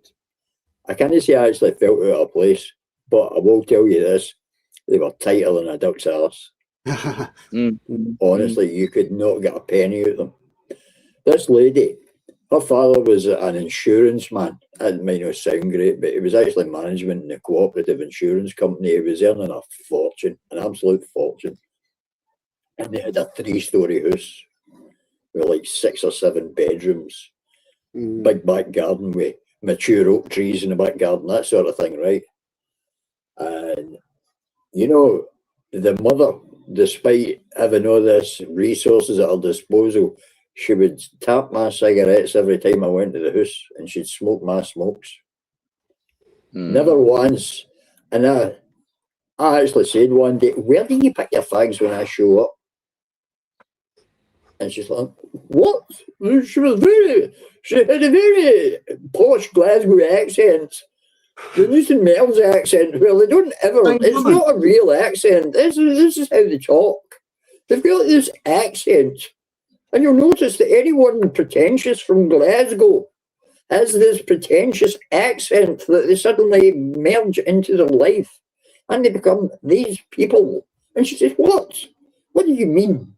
I said, "Well, every time I come here, you're no fags, have you?"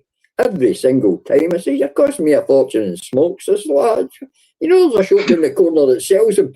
Oh, if you're going to be rude, I'm not being rude. Why don't you dig out a packet and crash yours?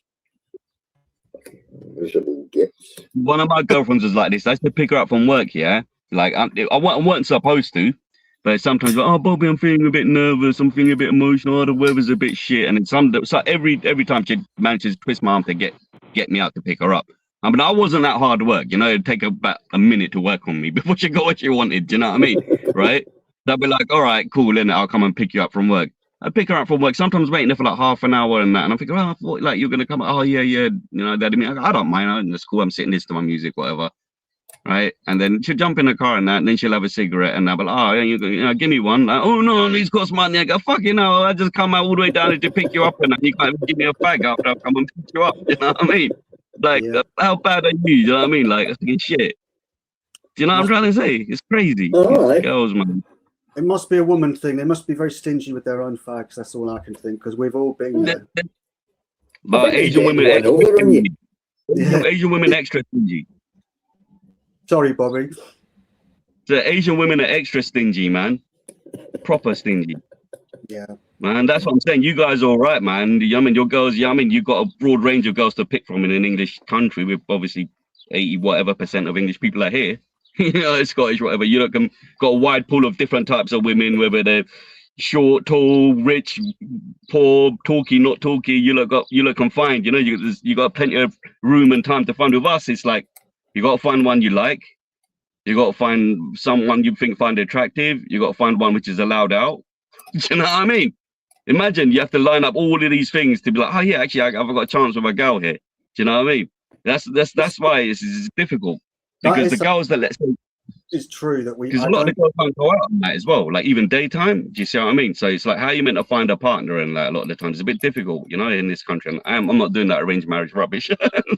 Yeah, I think a lot of people don't understand that cultural difference exists. And I'll be honest with you, I wouldn't mind an arranged marriage. This is where I differ. I wouldn't mind an arranged marriage if my family was, let's say, fairly well off and fairly powerful and actually vetted someone that was actually good quality.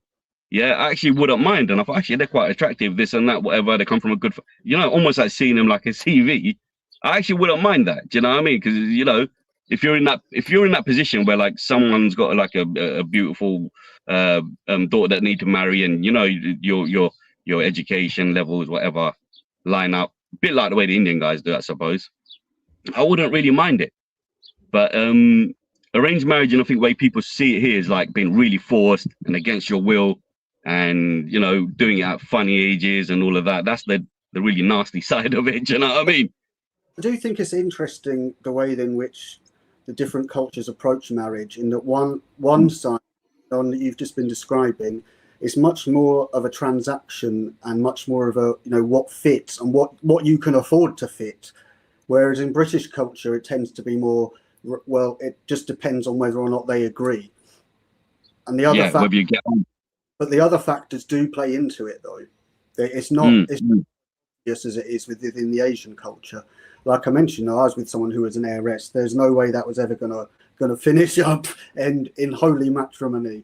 But it was great fun, you know. And you just have to accept these things. And I might have tried one or two flavors, but I never found one that I particularly found more comfortable than any others. And it's not something that, you know, I don't sit around all day thinking, God, I wish I was married. Sometimes I think, thank fuck I'm not married, because I can do whatever I. Yeah, no, it's funny enough. One of my friends was saying this to me, like they said, "Oh, Bob, like you're not married, and that, you know, it's not that good for a Muslim." I go, "Do you know what?" I go, "Sometimes though," it goes, "You know what?" I goes, "I used to think that before, but I go, sometimes God might not want me to get married. He might think that I'm a better person without a woman around me or whatever. I don't know."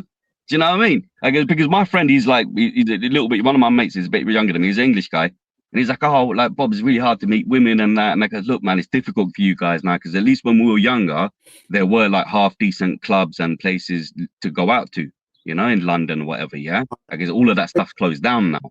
And if anything's open, it's just pure tourist. That is not where you find women. No way. Not in my experience. Oh, no, good women. There's some good women in the London clubs, man. Don't get twisted. Jake, trust me. I know people say this. People say this all the time. Oh, you don't get a woman from a club and this and that. Yeah, obviously if they're totally rat ass. But see, the clubs I used to go to, the girls, they'll be from like good families and, do you know what I mean? Well brought up, all of that, man. Just going out for evening. The most likely place that you are to find somebody is in the workplace. Yeah, but you know what they say to us blokes in the workplace? Oh, don't try check no girls in the workplace and this and that, and they throw the book at us blokes if we do anything like that. You know, one time I worked for a security company called Toad Alarms for Mitcham here, yeah, in South London, And obviously I'm working. I've got that girlfriend. I told you I had a girlfriend. I was happily with my girlfriend, whatever, no problem. It must have been about when I was about 25. And then there's a bunch of other girls and that, like, all going to parties to Croydon and that when it was big them days, the Croydon clubbing scene and that. So sometimes they'd ask me, oh, Bobs, you're gonna come? And I'd always say no. But then one week, my mates are like, oh, Leonard, we should all go out and that, da-da-da. And then those girls asked again, because, oh, yeah, you're going to come out and that, da-da-da. And I goes, yeah, you know, I might actually come out this week. My mate's saying they want to come out. I might actually come out, right? And they're like, oh, yeah, okay. So then the day before, I goes, oh, you lot still looking to go out tomorrow and that? Like, everyone looking to go out. And they're like, oh, yeah. And then acted a bit funny on the phone, these girls, yeah? So the next day, one of the girls' boyfriends come up to me at break time. I want to have a word with you. And I was like, yeah, what is it? He goes, yeah, you be chatting up my girlfriend and this and that. I goes, no. Because I wouldn't do that. He goes, yeah, you talk back. I go, look, man, these girls are always talking about going out partying and that. The minute they ask an Asian man like me, everyone's got a problem. Do you know what I'm trying to say? It's really weird. And I was like, look, everyone else is talking about going out to a party and linking up and that. Oh, yeah, the black guy got asked. Everyone else got asked. The minute the Asian guy got asked, there's an issue. Do you know what I mean? Right, that's what happened to me. I was like, bruh. That's yeah. I hate when I was a student and, you know, we'd go out on, it was always on a Monday as well, though. They had the big student night where everyone got absolutely pissed out of their heads. And I hated it. It was always just really disappointing. Like, everyone seemed to there seemed to be an expectation that something great was going to happen, and it never ever did. I mean, there might be a fight sometimes. You might get the odd snog here and there, and that was about it, really, at university. It was very, very different. Teacher training, my God, that was absolute wall-to-wall debauchery. It was fantastic. I absolutely loved it. Yeah, I don't think that you're ever going to meet somebody online or things like that. It's the best place to meet people is in the workplace, I think, because you can get to know them. But another really good way to meet women is just simply get a dog. Especially a nice little kid. Dogs and us guys. Took the dog for a walk. Every single woman that stopped me I've been there women in the park have got dogs that keep people like me away. Most of the women were over 75, but still, every single woman stopped because of the little dog. It's a good way to, to talk to people. I'd hate to have to date nowadays, even in the workplace, because you say anything to a bird in the workplace, sexual harassment. Oh, it's done. You kiss a bird, exactly, and she'd be like, "You just leant over and kissed me. You didn't ask." Rape. Like, what's going on, mate? I'm trying to pull. Luckily, I met my missus in a nightclub. Because there's something that I wanted to mention. I keep forgetting this. And I know that this will offend a lot of people, and I don't mean it to. I'm just reporting what somebody said to me who was a police officer, said that there's been a change in the mentality of a lot of women who are younger when it comes to consent. And a lot of women now consider that if the next day they regret what they've done, they are now considering that as rape. And the police are then having to turn down a lot of rape cases because it's not rape, it's just they've regretted it. And that's so that it really skews the numbers. And I think that that's really bad because the ones that need the attention, they're not getting what they should get. And that's bad. Yeah. You see, like I've been in this situation, but in the worst, but as soon as you've started it, I might as well say it. My girlfriend cheated, yeah? And then to kind of get sympathy from me, she said she was raped. Do you know what I mean? Rather than say that, I cheated. Do you see what I mean? So you see what I mean by women lying? Yeah. Like could have just said, I cheated. It was a weak moment. Do you know what I mean? But didn't say, he attacked me. Don't be wrong, and then next minute I'm furious. Do you know what I mean? I'm not saying that a lot of these people are lying. What I'm saying is that attitude changed where some women who are younger think that what they do the next day, if they regret it, they consider that to be a rape when actually it's just they've made a bad decision. And that I don't is right. Because a lot of this has come from feminism though, hasn't it? Yeah, it has. Particularly people like Andrea Dworkin, who used to say things like sex is violence. Dworkin's a nut. All sex is rape was another one she used to say. She's an insane person, is Angela Dworkin. What I think is particularly sickening about it is that it's happening at a time when we genuinely are seeing an increase in rape statistics, especially because of the amount of people that are coming over here and doing it that shouldn't be in this country in the first place. And so those people that need the help who actually have been raped are not being able to get that attention because the resources might be being put on somebody who has just had an experience that they regret. And, you know, I think that the law need to sort that out because it is a big problem and it really does affect the rape statistics. You need to combine that with One thing I've noticed about society here, I mean, maybe even more so with women, I mean, is that when, what was I going to say, man? Well, Sorry, hang on. I was going to say, you need to combine that also with the victim culture, right? Yeah. And the whole situation regarding the demonization of men. See if you combine them all together, it actually becomes quite a toxic mix you're dealing with straight from the get-go. Now me, I'm getting older, right, and I've pretty much decided I'm not having any more to do with women. And that's been a conscious decision. Because the last woman I had in my life brought a lot of controversy and I had their hand out too often. But I remember what I was going to say. At my age, I'm at an age where I could just no bother my backside with it. Do you know what? Sorry. I think that the best society is Toya and her husband Robert Fripp, where they live in separate houses. That's the only way I think you can get a marriage to work. Sorry, Bobby. Now, I was saying, yeah, what I've noticed about society a lot, I think this reflects back to some of the questions you guys have asked me about if there was like a dodgy terrorist or a pedo or something, you know, would you grasp them? Of course I wouldn't that. But I think there's this thing where in England it's prevalent where people don't seem to grasp up the bad guys. Do you know what I mean? Actual dangerous men and that, like women and guys, they like rape them and they let them off and they're like, yeah, they're the cool bad boys. Yeah, you don't grasp them up. They're allowed to fucking do what they want. Do you know what I mean? Gangster culture. When there's a nice guy, when there's actually a nice person, it's actually in fear of, let's say, losing their job or in fear of the law, has respect for the police, actual good guys. And if they just do a little bit of a slip up, they'll go full force for those guys, knowing that those guys will actually be tortured by that. Do you see what I'm trying to say? And knowing that like a good, decent person that has respect for authority and police and, you know, everything, society and that person, you know, women people won't think twice about grassing them up like a nice guy. They won't think twice because there's no repercussions. You go grass up a gangster or a terrorist. Damage. Yeah, because they know nothing can happen. The soft guy's not going to do nothing. Don't trust it's not just that. See, if you've got a guy that has nothing, you can take nothing from them. But if you've got something, they can report you and you'll lose everything. Yeah, they love that sense of power. Exactly. Some of them. Exactly. Like I said, the actual bad people just let them go and leave them alone. They're just around society because they're either too scared or they secretly admire them or whatever the hell that goes on. Do you know what I mean? In this society, do you know what I mean? Oh, they're allowed to be a lad. They're allowed to be a loudmouth. They're allowed to rob people. Do you know what I mean? Oh, that's him. That's his character. You know, he's like, he robs people. Like, what do you mean? Well, we just have to accept it. Do you know what I mean? A lot of this, do you see what I mean? A lot of this is an import from America. Yeah. It's like literally, it's like people.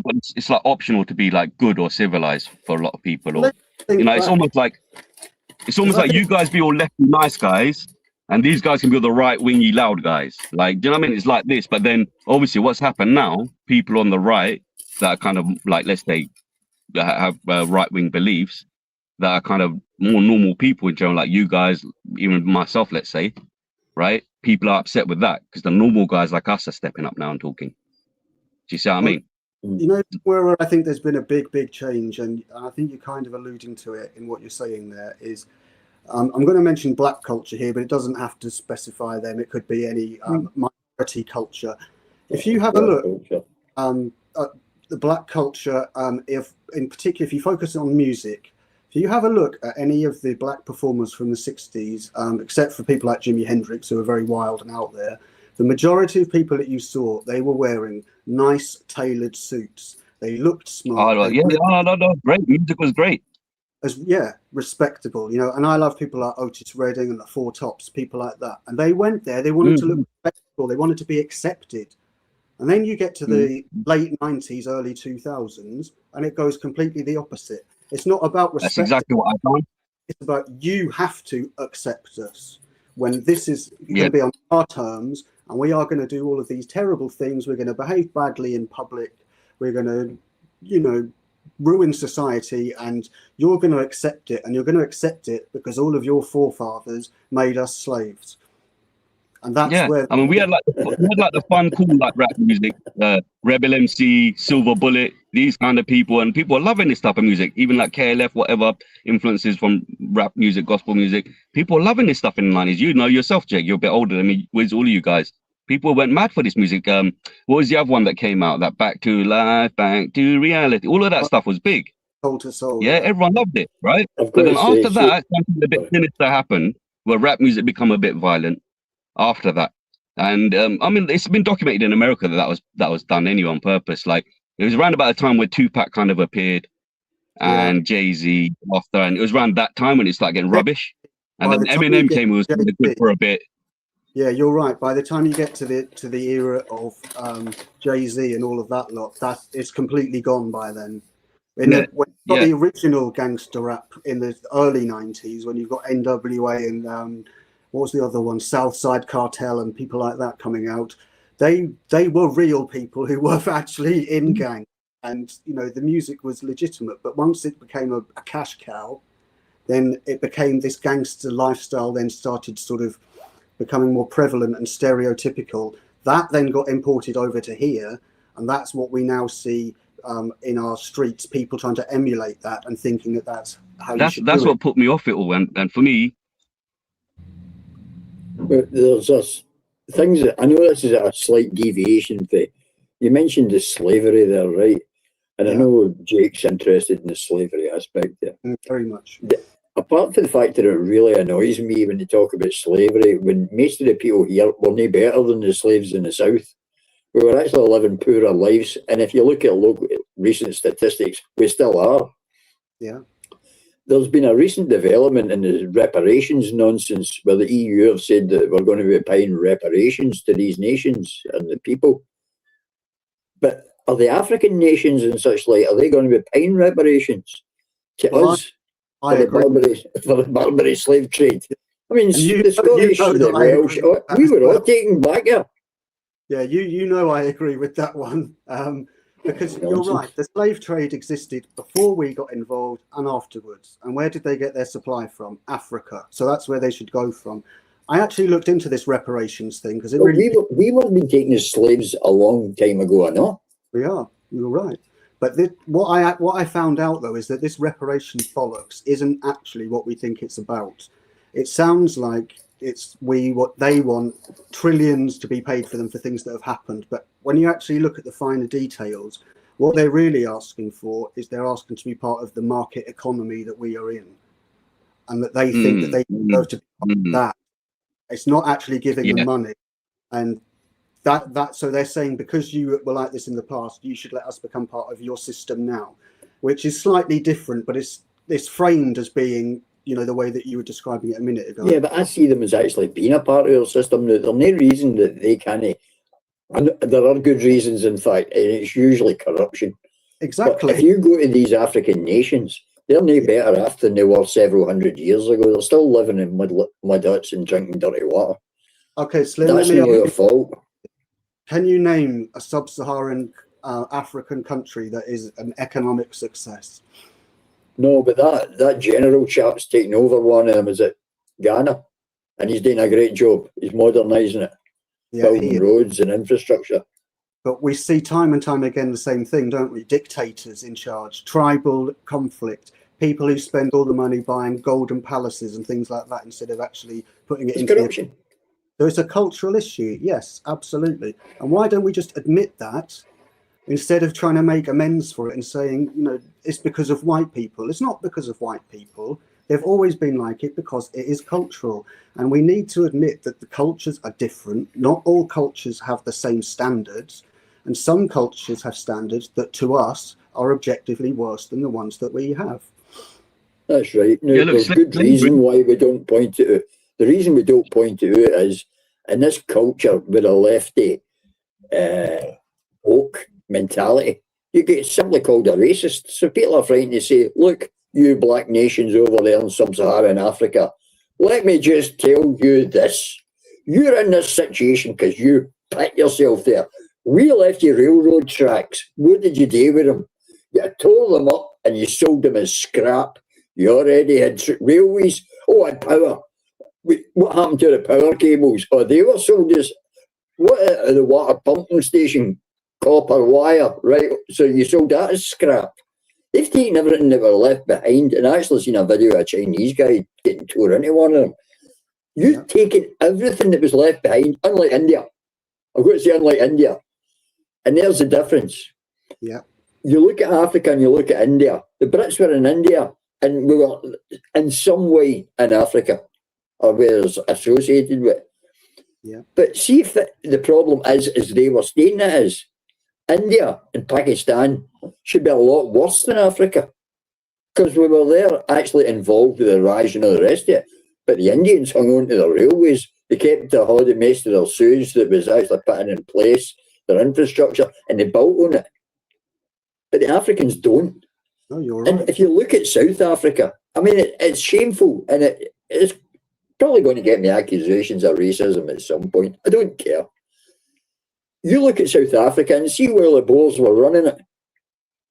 Yeah. It was a new modern society with working farms that were producing good grain, good crops. Everything was functional. They had roads, they had power, they had infrastructure like sewage and all the rest of it. Look now that our coloured cousins have taken it over. They've ran it into the ground. They've done exactly what I said they'd do with the rest of Africa. Yeah, I agree. Stripping out live power cables to sell as scrap. They're destroying everything. If you look at the size of sub-Saharan Africa, compare that with the British Isles, look at what this country achieved after it was colonised in 1066. Look at what it then managed to achieve over the next 1,000 years and compare that with Africa, and it's a completely different story. They invented the stick.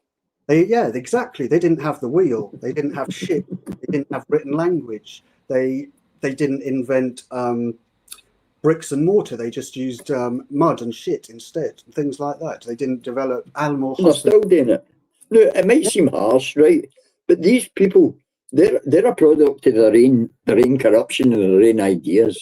Yes. I've got this thing, this plan of mine, right, that I joke about, and it is a joke because what we should do is see how all these foreign Johnnies are coming in here, and Johnny my lad for Africa and all the rest of it. We'll wait till they fill the place up, right? And then we crowdfund a private army and we go to Liberia. And then we send an emissary in and talk to them and say, look, peoples, we're the Brits. We're out there offshore on ships. We're all the Brits. See if you want a decent country. We'll build one for you. We'll give you running water, and we'll give you sewage, and we'll give you power. We'll give you operational equipment. We'll give you everything.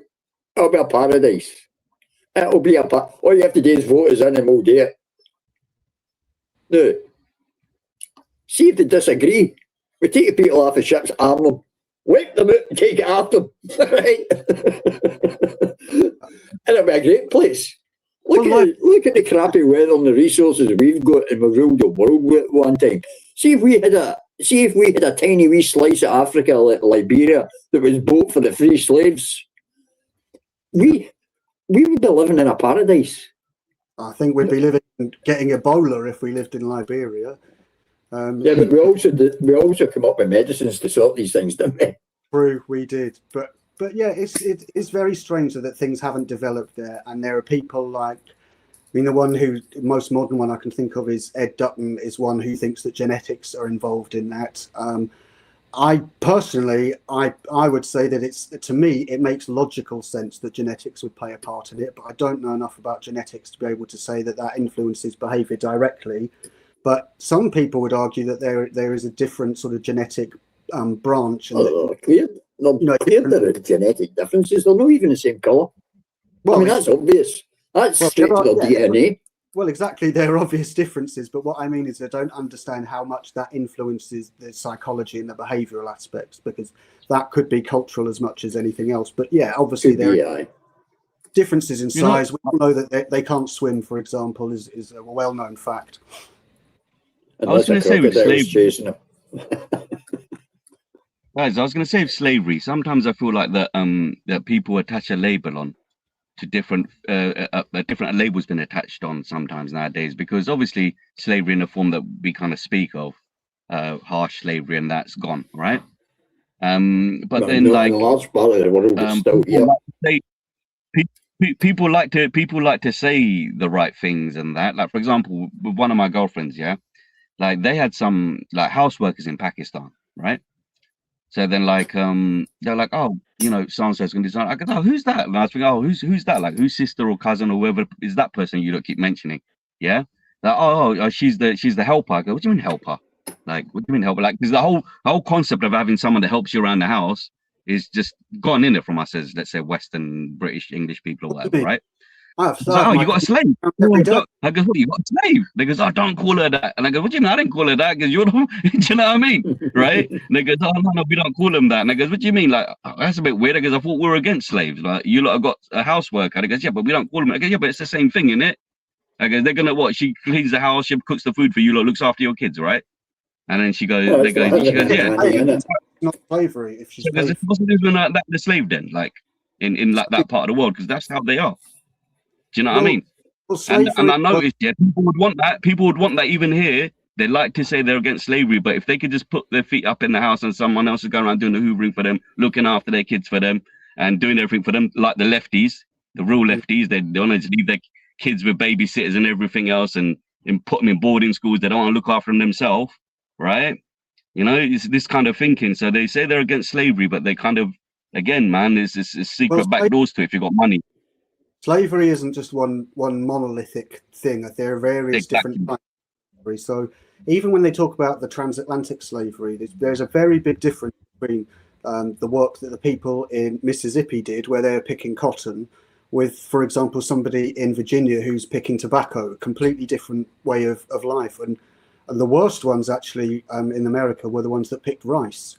But those slaves had much more of a structured lifestyle, and in some ways a less physical aspect than the Irish slaves that were sent to the Bahamas and the Caribbean, who were literally worked to death on the sugar fields by the thousands. Then whether your slaves are looked after well, whether they're looked after badly, you see? Well, if you didn't look after them, they're not going to be able to work, are they? So if all you ever do is work all day long, then they're not going to be able to pick your crops. And in today's money, if you wanted to buy a slave, you're looking at between £20,000 to £80,000.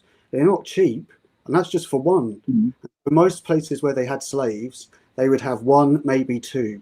And because of that, some of the slaves were treated as almost a bit like an extended member of the family. I mean, that was rare.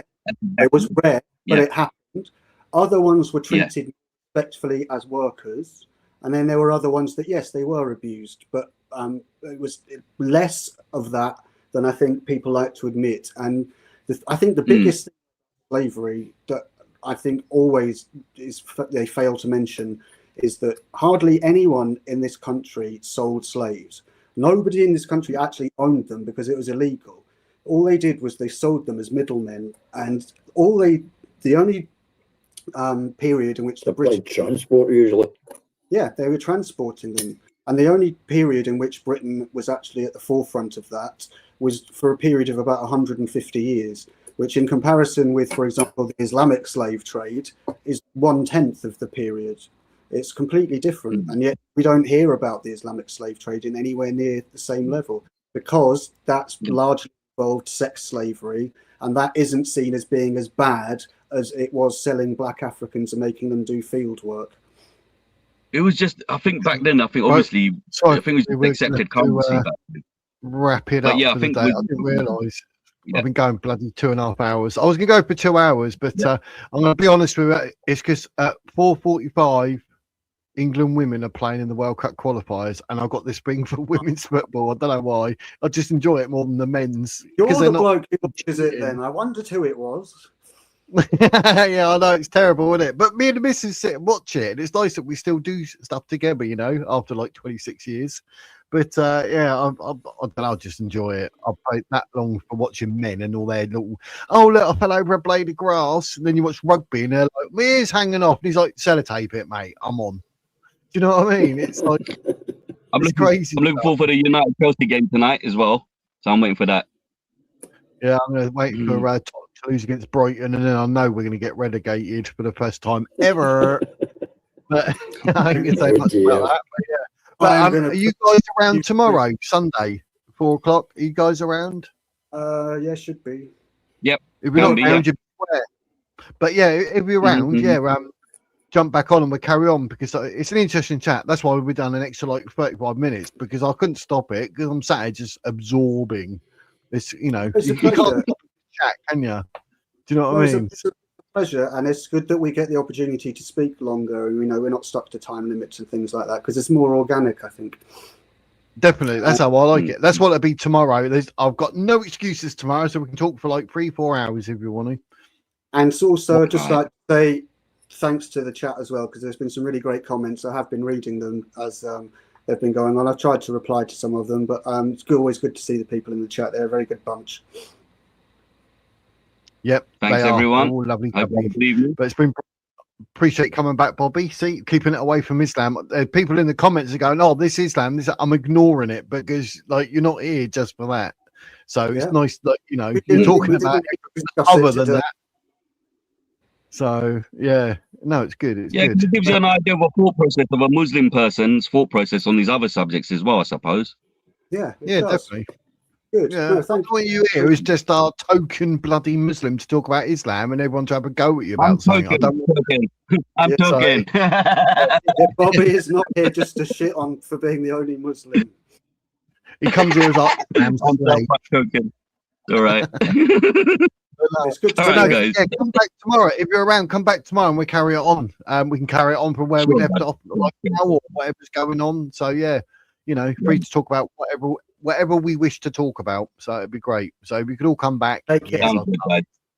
Take care of yourself. Easy, man. Excellent. Take it easy. Take it easy, mate. Take it easy. It's been a pleasure as always. Hello, Slim. It's just you and me. Oh, he done it last time. I thought I'm going to see if we could like catch him out again. As I say something, he deletes it. He's like, where'd you go? He'd be like, oh, I thought he was. But no, absolutely fantastic chat. I have to sort of apologize for my love of ladies football, because they don't cheat, do they? They don't throw themselves on the floor, they don't hassle the ref, not that I know of yet anyway, but I enjoy it. But we're back tomorrow, ladies and gents, at 4 o'clock, and hopefully we get Bobby, Slim and Jake back, because the conversation we have, it's very respectful, and it's an actual proper discussion. I love it. So that's what makes this channel worthwhile to me. I hope it does to you as well. But we will be back Sunday, 4 p.m, ladies and gents. So have an absolutely fantastic rest of the day. Have a fantastic evening. Have a great Sunday. Only up till 4 o'clock, because then it's going to get even better, because I go live, don't I? So I'll join you. So join me then. It'll be absolutely a fantastic. But like I say, at the end of every single bloody video, that is the wizard's words.